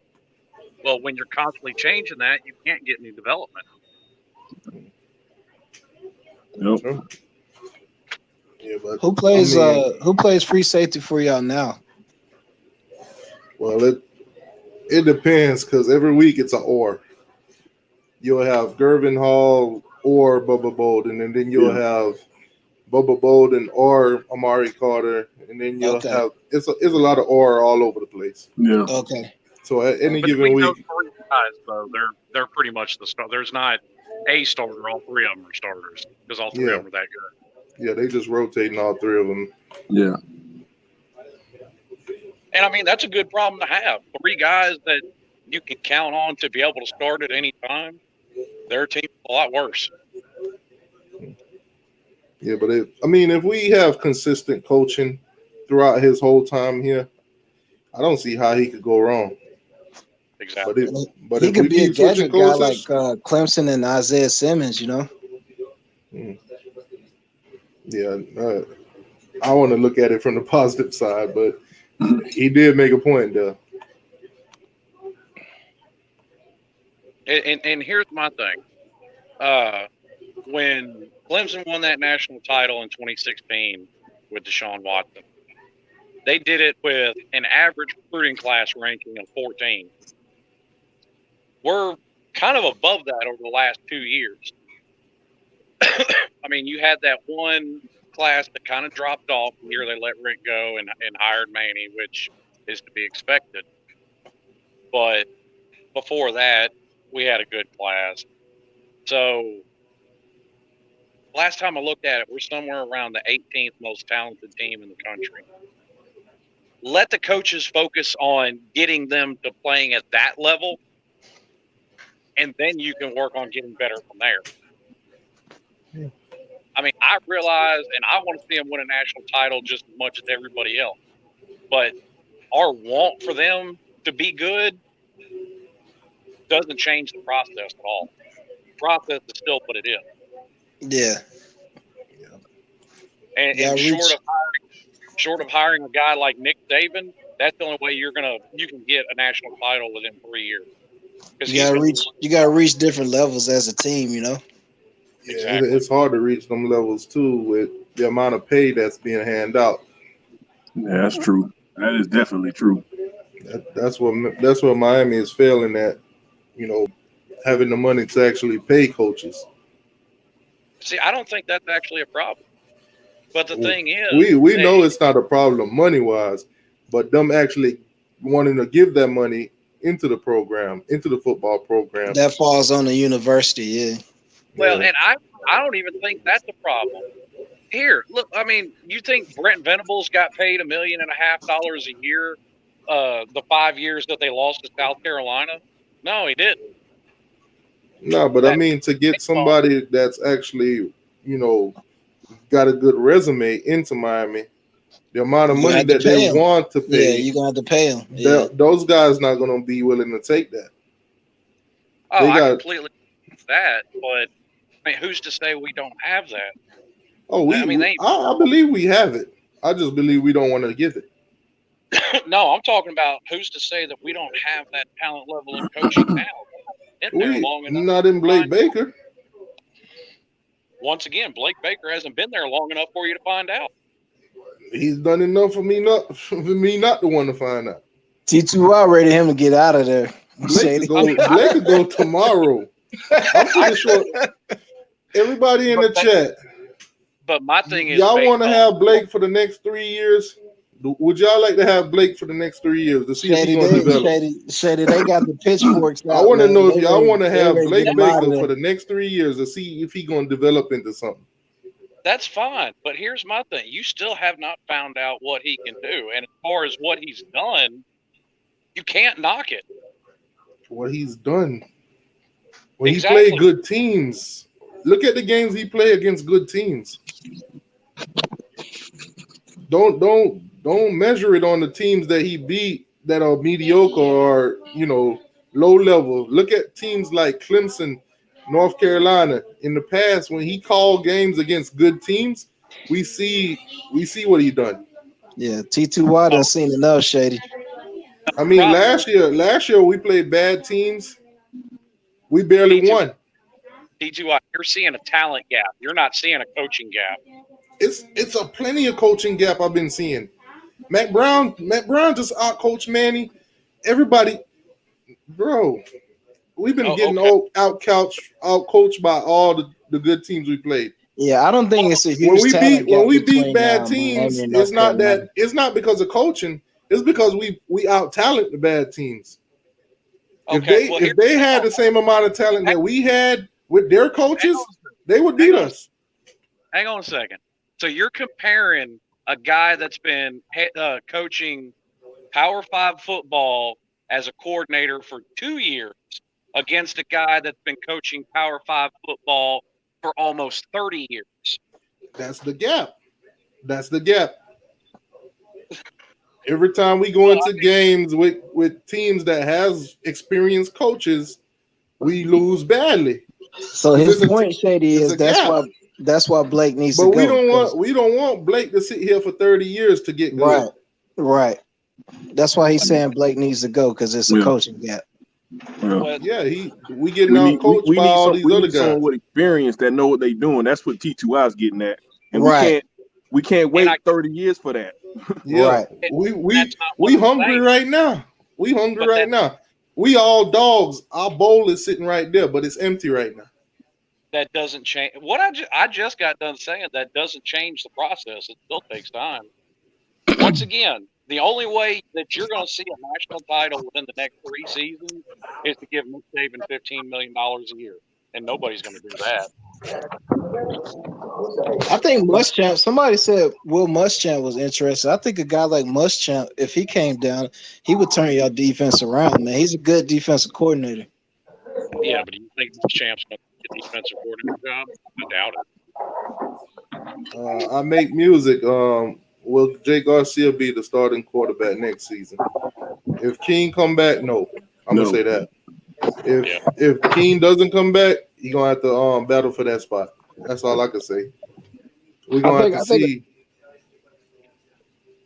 I'm not sure there'll be a battle. I'm not sure there'll be a battle if King comes back. I think he'll be named the starter. Yo, they're gonna handle it. If King come back, King is starting. King come back, he's gonna be starting. I think a lot of people are misunderstanding when it sounds like we taking up for Baker. We're not taking up for anybody. I know I'm not taking up for anybody. Right. Nobody's taking up for him. The point I'm making, and I think Slim is trying to make, is okay, Baker's been there for how long?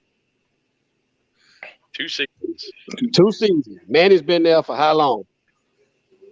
2 seasons. Coach, 2 seasons. Okay, okay, so they both been there for 2 seasons. So if you get say the fans get what they want, they fire Manny, they fire Baker, all that good stuff, and you get the coach you want, are you gonna give that same coach and that new staff 2 years? If he don't do what you like in 2 years, are you gonna want him fired too? Because if that's the case, That's what we're talking about. You can't find coaches every 1 or 2 years and expect your I'm not program. saying firing coaches every 2. Towards you, T2. I'm talking about chat, so the chat to understand. Ain't nobody taking up nobody. We just making a point. Because I understand what you're saying. I do. I understand what you're saying. But I don't think he's taking up for Baker. I think he's making a point, just like I've been making in other streams also, well as yours. Like, dude, I ain't taking up for nobody. All I'm saying is, are y'all going to give what you want for a new coach and new this and that? Are y'all going to willing to give that same leeway time 2 years? And if he don't give you what you want, now you ready for the new one again. Almost about like these new recruits. Everybody's happy about the shiny new toys. We ain't seen them get on the ground in college football. Like I've been telling them, we got the 2020 class, we got the 2021 class coming in. Yeah. We just got to build around those guys. Yeah. We just got to. Those 2 classes. Those are Manny's class. Those 2 classes belongs to Manny. Next season, see what they do. Hopefully they do great, and we build up another class. That's how we got to do it moving forward. Right, I hear you. Hey, do you got room in your chat for one more? Hey, to go off what he said, to go off what I'd have to drop one because then there'll be too many on. Okay. Let me try to put them in. I'm gonna say drop me and let him be. Yeah, people can be talking over each other though. Okay, drop me. No. You can stay in. You can stay in. But he could come in. I'm just saying, we just can't talk over each other. Okay, you know I'm new to this. I apologize. I didn't know I was talking over people because the delay is. I don't know. This is my second time doing this. My bad. No, you good. You good. But if love it. If you want to come in, the link I just dropped the link. You can come on in. Well, here to go off what he said, I'll give you a perfect example. For the first 5, maybe 6 years that Dabo was there, half the fan base was calling for his head. Are you willing to actually stick it out and let them build this team like Dabo built his? Yeah, but Dabo is a success story, but not every coach gonna have that story. But unless you can look at half the coaches that we've had. How many years was Al Golden here? Let's see. Al Golden, like 5 seasons. Al Golden was 5, but you can take 2 away from that because of the mess he walked into. I love it. What's going on? Dabo is a success story, but not every coach gonna have that. You gotta turn your YouTube off, man. Yeah, love it. You got to turn the YouTube volume off. Once you come on stream, y'all, you got to turn off the YouTube volume.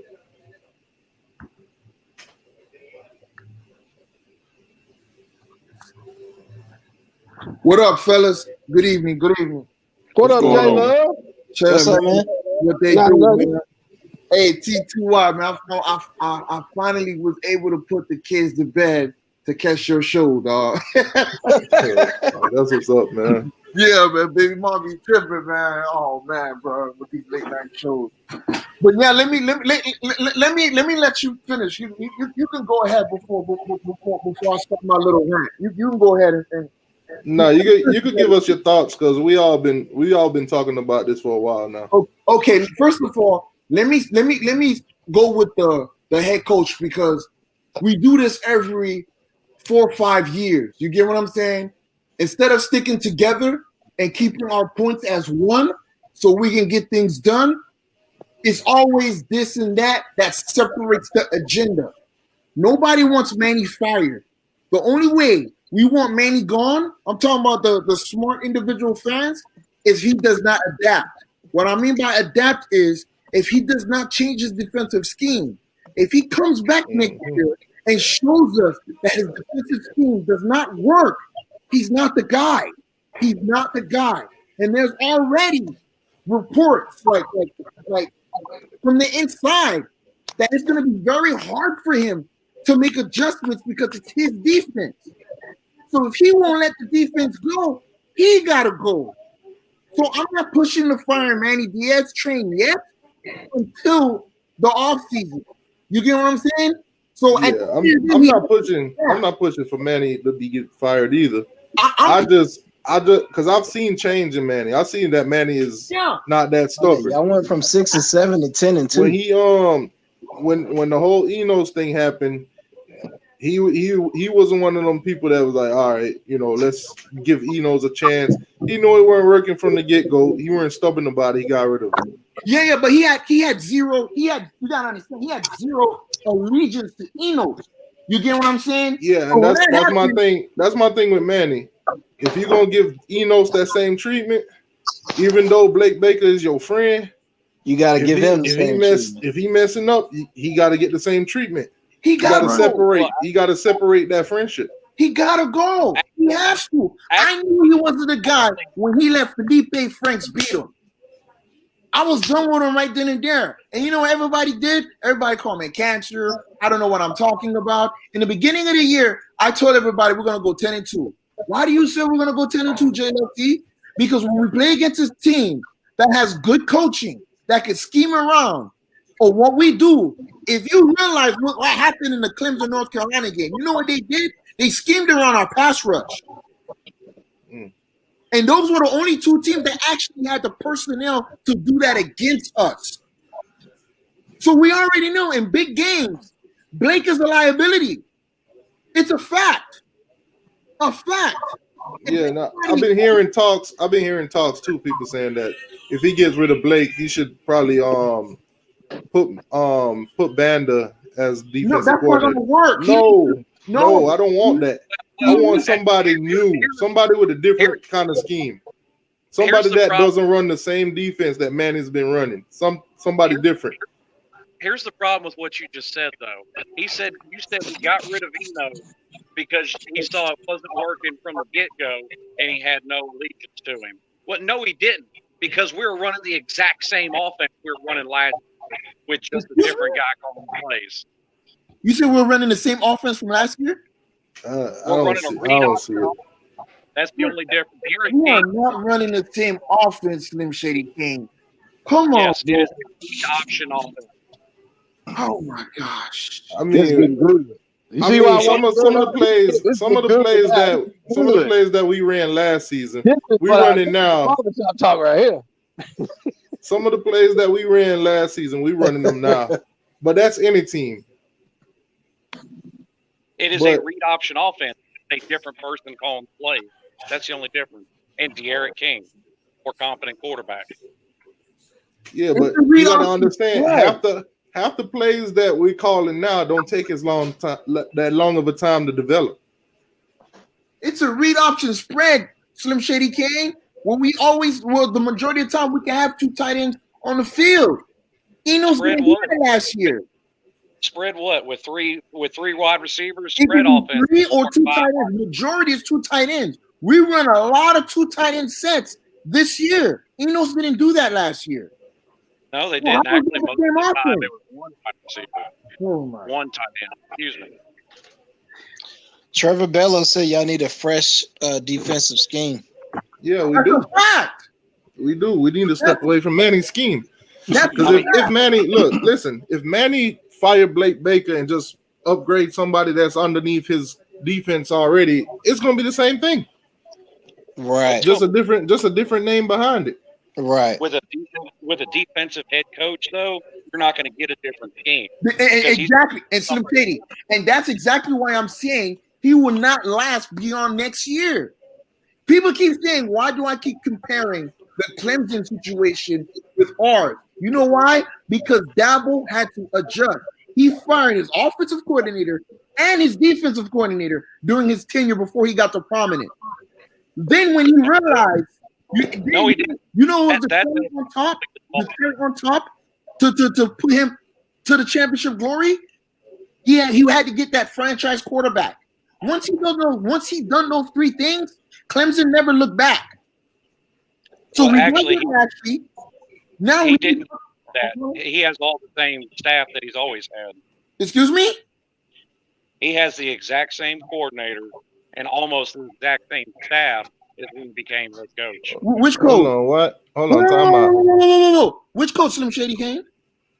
Hold on. Why you calling him Jake the Snake? Roma K or Ramona K. Why you calling him Jake the Snake? Will Keem be back at quarterback or will Jake the Snake come in? Why is he calling him Jake the Snake? Jake Garcia. We're giving freshmen nicknames already, and they haven't played one snap at the University of Miami. Why is he calling him Jake the Snake? Y'all will never learn, boy. What's the reason behind that? Like, seriously.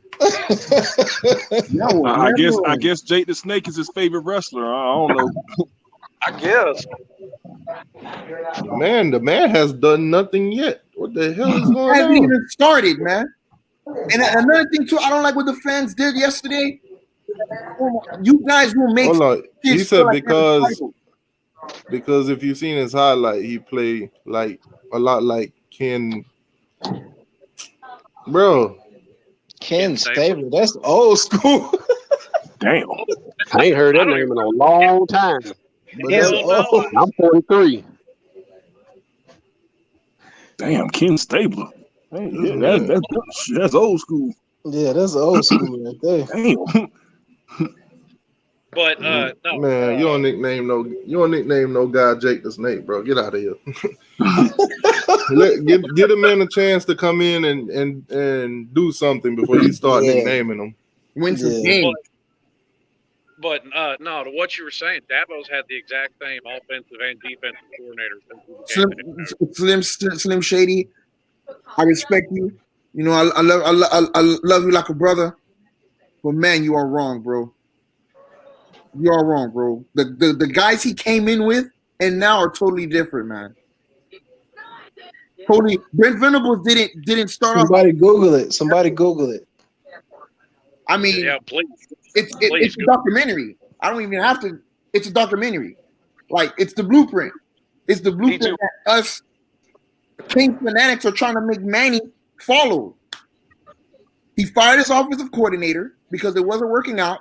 That's when he got Chad Morris. I don't even have to Google that. Then he fired his defensive coordinator and he got Brett Venables from Oklahoma and started the trend of paying defensive coordinators $2 million a year. Oh, and that's the thing Miami's not going to do. No, they have to. Actually, Brent Venables left Oklahoma in like 2002. Brent Venables has been head coach, and then something happened. Oh, okay. But I think defensive coordinators should get at least $2 million, maybe 3 or 4. No, not anybody. Not Blake Baker. That ain't gonna happen. I'm sorry. I didn't mean to interrupt.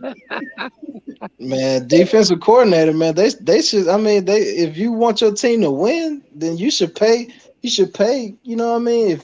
If you want to win and succeed, yeah, you should pay that man. Yeah, if they're worth it, bro. Yeah, if they're worth it, right? Because Blake Baker ain't getting no $2 million in Miami. Yeah, he's definitely not worth it. But that's like the backbone of your team is a deep coordinator. There's not a coordinator in football that makes $2 million a year. Yeah, Brent Venables. Brent Venables makes $4 million a year. Oh, you make 4? Oh, damn, that's we definitely. No, 0.4. He makes under 2. So would y'all give Will Muschamp $2 million a year? And if he comes with T-Rob in a heartbeat. But Will Muschamp's proven he's earned it. Yeah. Not only that, he's an SEC. You know, that's big. You know what I'm saying? That'll be a big difference. Will Muschamp ain't taking no DC job unless he goes pro. He wants a head coaching job. He's not going back to being no DC. No. Well, I already heard that. No, he ain't going back to being a DC.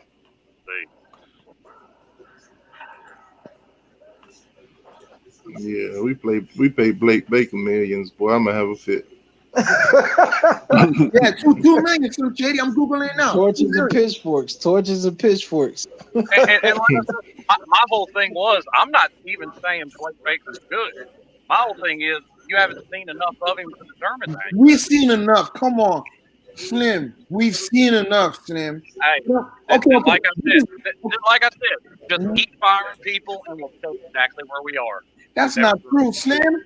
We Yes, fired Enos and look what Rick Lashley did with no offseason. Nothing. Eric King is the only difference. Come on, man. So Phillips is not a difference. Roche's not a difference. Well, that's not the offense. But let's defense. Since you brought up the offense, 2,500 yards in a season, that's piss poor numbers. 22 touchdowns in a season, that's piss poor numbers. So, what has he done? You talking about who? He's talking about Derek King. The numbers Derek King put up in this offense are not good. How is that not what? How is that not good? 2,500 yards in a season, that's Jake Fromm from Georgia. Hey, that's true, man. hey, you're right, Shady. He did that with 2 NFL receivers too. with 10 games with no true number one. Your tight end was injured the majority of the year. With That's exactly offensive line. But that's not that's the point. I see where both of y'all are going, man. But I mean, even at the end of the day, it's opinion based. But I see what both points you're trying to make. But the point is, that ain't that. You know, that's why me personally, in my opinion, that's why he's gonna be coming back. And you got to remember the running backs that Jake Fromm had. Look at the running backs that Jake Fromm had, and look at the way our defense was. You know, he really didn't have to do too much. That's why he didn't have no big numbers. Yeah, he's gonna come back. You got to have at least 3,000 yards. Yeah. And the way they talking about he's not a quarterback, he's got to come back. He's got to. He's got to put better numbers up. Yeah, it was good numbers for us, better than what we've been doing, but not good enough for no pro scouts. Not good enough for no pro scouts to say, okay, yeah, he's a quarterback. They saying he 11th in yard, and they saying he's 12th in touchdown. That ain't what the NFL is looking like. Why go for the 12th or 11th guy? Hey, Fromm went 5th round, so I really can't say nothing. Well, I already told y'all King was coming back anyway just to raise his draft value. So that was a given. I knew for a fact. You know, he's coming back. Yeah, I don't see. Look up Malik Rozier's number. Malik Rozier threw 2,500 yards. Malik Rozier threw for 20 touchdowns. Malik Rozier had 14 games to do it. Exactly. That's the difference. King is the difference. That's it.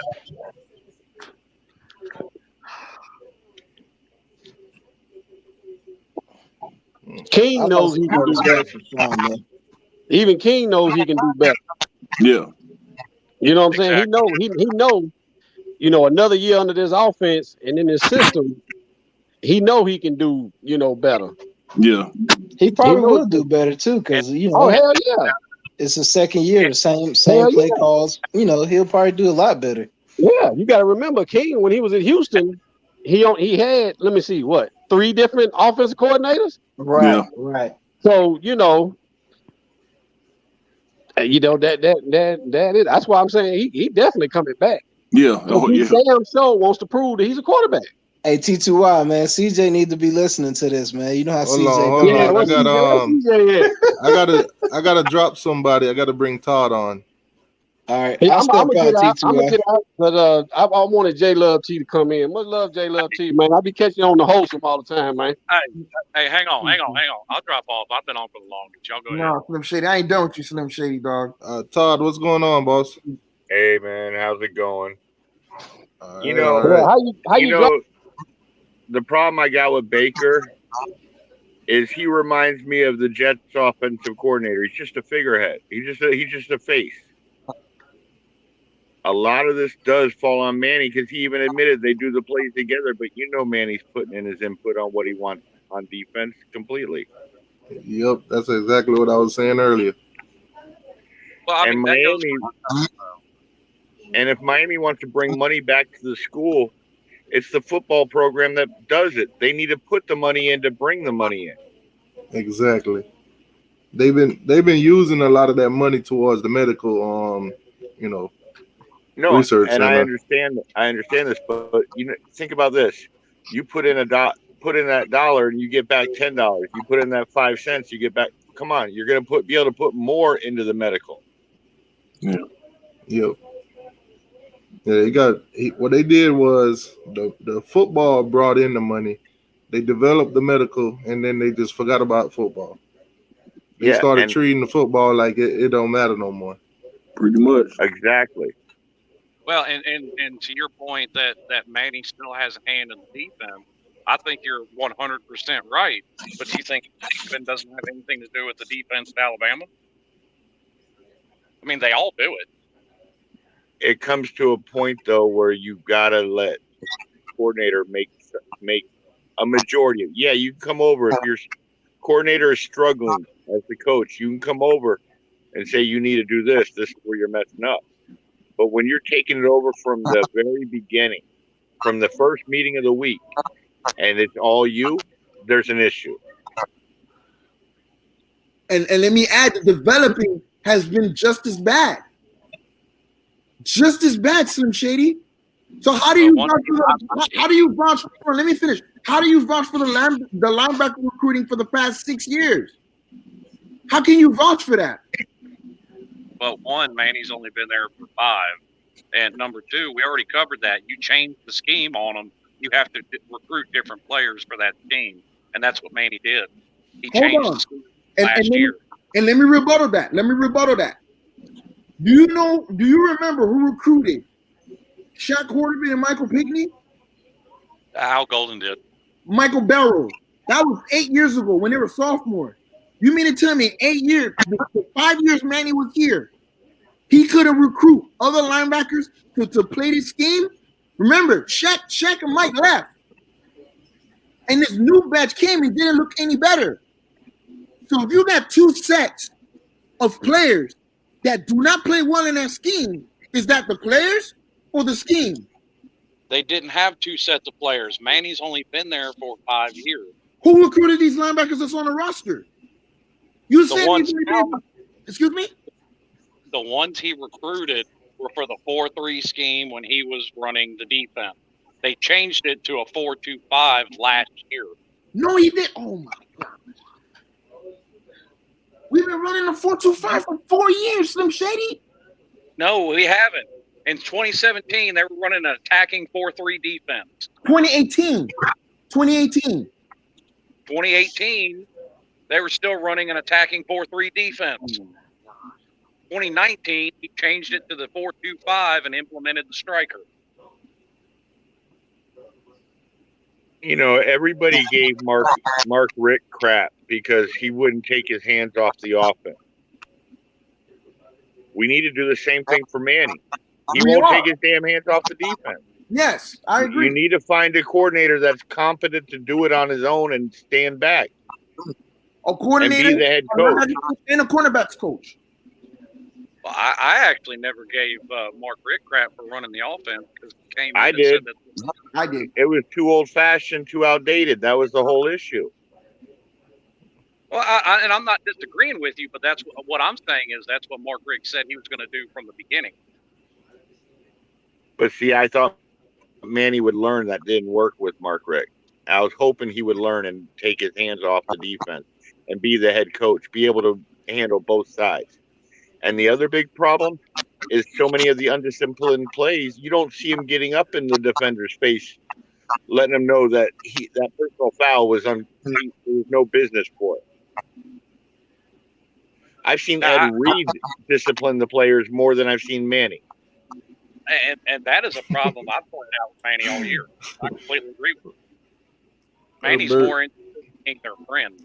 Bergie says, I think Shady is watching the Hurricanes in a parallel universe. I'm being honest about it. I'm taking my emotion out of it. I will say this though. The offense is completely different with the up tempo, the short routes. It is a completely different offense. with no off season, You say no spring, no fall. This defense has I been here for agree. 3 years. What's going to do? I expected the offense to struggle more than they have, and the defense to be a way beyond where they're at. I I like mean, this I mean, if you look at it, why you think a lot of cornerbacks don't want to come to Miami? Yeah. If I was a corner in high school, I'd be going to LSU all day long. Look what they put to the pros. Because I mean, even Florida's been doing better recruiting corners and developing them than we have. The problem is we play too much zone. A lot of those guys don't get to play man to man. You might want to go check Florida's defense and revisit me on that one. I mean, look at cornerbacks that they put into the league in the first round. Back when Urban Meyer was there, sure. The Wilsons, Wilson brothers. Wilson just did it last year. They haven't done it on a consistent basis since Jim McElwain left. They've had. But my thing is, they've been doing it more consistently than we have. I mean, we got corners right now that's choosing to go to Florida over us. Oh, T2Y, did you hear the story about the kid that went to Michigan? McBalls? You know Rumpf coached him all through his childhood. He actually chose to go to Michigan? Yeah, Rumpf knew him since he was a kid. He signed with Michigan. Because I know he was up for grabs. I know he signed. He signed last night at 8:00. Oh wow! That's embarrassing, man. I ain't see that coming. It's all about development. It's all about the scheme that you run. If kids feel more comfortable going somewhere else playing man than zone, then that's what's going to happen. It all comes down to money needs to be spent on this coaching staff. Yeah, I mean, as a cornerback, you really want to play more man to man because you want to show scouts what you really made of. Yeah, and that's where we haven't been getting the top cornerbacks because we don't do that. We play too much zone. And I can't disagree that it's a bad idea to go out and spend big money and hire a name, but at this point, you've done backed yourself into a corner. Who wants to come here and be the fourth coordinator in 4 years? Absolutely nobody. I mean, but if we're going to hire some names, we're going to get some recruits in here. I'm telling you, you put behind those names. You're not going to get a name that's going to get run out by an angry fan base after one bad game. No, I agree with you on that. But now there's a name that was brought up by you all earlier, coached under Muschamp. The man can recruit South Florida. Yep. That's what I'm saying. A big name brings in recruits. Well, no, I'm not saying Muschamp. I'm saying the guy who coached corners under him, and that helps us out big time there too. I think if Manny's gonna hire somebody like Muschamp, he got to bring the crew too. Well, Muschamp's not going to take a DC job. No, I'm saying who was his defensive coordinator at South Carolina? Yeah, I know who you're talking about. I can't think of his name. Jay Rock. Oh man, what is his name? Hold on, let me see. Yeah, I know exactly who you're talking about. From where? His coordinator at South Carolina. Ralph Robinson. Yeah, Robinson. That's it. He was their that's who I would want to hire and say, here, you do the defense. Yeah, but the thing is, he's going to want to bring his own personnel. That's the one thing I do agree with Slim Shady Kane. Where I feel like we're stuck is who's going to come here and want to work with what the guys, or is Manny going to let someone else just take over? And that's why I say Manny has to suck it up and swallow his pride and let him run the defense. That's a fact. I agree with you 1,000%. This man lives in Miami. He knows he has all the connections. And I get that, man. That, but here's the thing: you're talking Saban was a coach for 15 years. He was able to swallow Oh, some you're pride. muffling, Slim Shady. Yeah, you going in and out. You going out in and out right now, Slim. But I mean, Manny has to decide what he wants to do. Does he want to be a defensive coordinator somewhere else and be fired as the head coach, or does he want to be the head coach here and let someone else be the defensive coordinator? Facts. Facts. No, what I'm saying, I agree with you that the head coach doesn't need to be the coordinator. But to your point that Manny needs to, suck it up and let somebody else do it, I don't see that happening because how long? And because my thing is, how long was Nick Saban a head coach before he finally said, "Oh crap, I got to leave the offense alone," and he hired Lane Kiffin? What was that? 2014 when he did that? He had been a head coach for a long time at that point. all right, man. So we got to pick up this conversation another time. It's approaching that time, man. I got to be up early for work. I'm at work right now. Oh wow! On my night off. Yeah, so we definitely can continue the conversation another time. I'll be on Sunday at 4 p.m. So if anybody ain't busy or working or anything like that, y'all are more than welcome to come on. That's what's up. Yeah, we'll be talking about the conference championships and playoffs and all that good stuff. They announced the bowl game. And I hope Florida gets slaughtered. Yeah, and the bowl games and everything like that. And hey, well, you all have a wonderful night. You too, man. Thank you, man. You too, boss. All right, boss. Ready? All right, Slim, take it easy, boss. Sir. Slim, take it easy, man. All right, y'all too. All right. All right. Thank y'all, everybody, for coming through tonight. Appreciate all of you. If you haven't already hit that like button, hit that like button for me. We had a good dialogue tonight, and go Canes. Good night. Hey, T2Y, if we win the bowl game, I'm gonna join. Hey, join if we don't. I got you.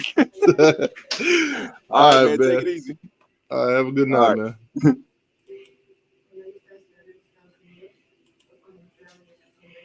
All righty.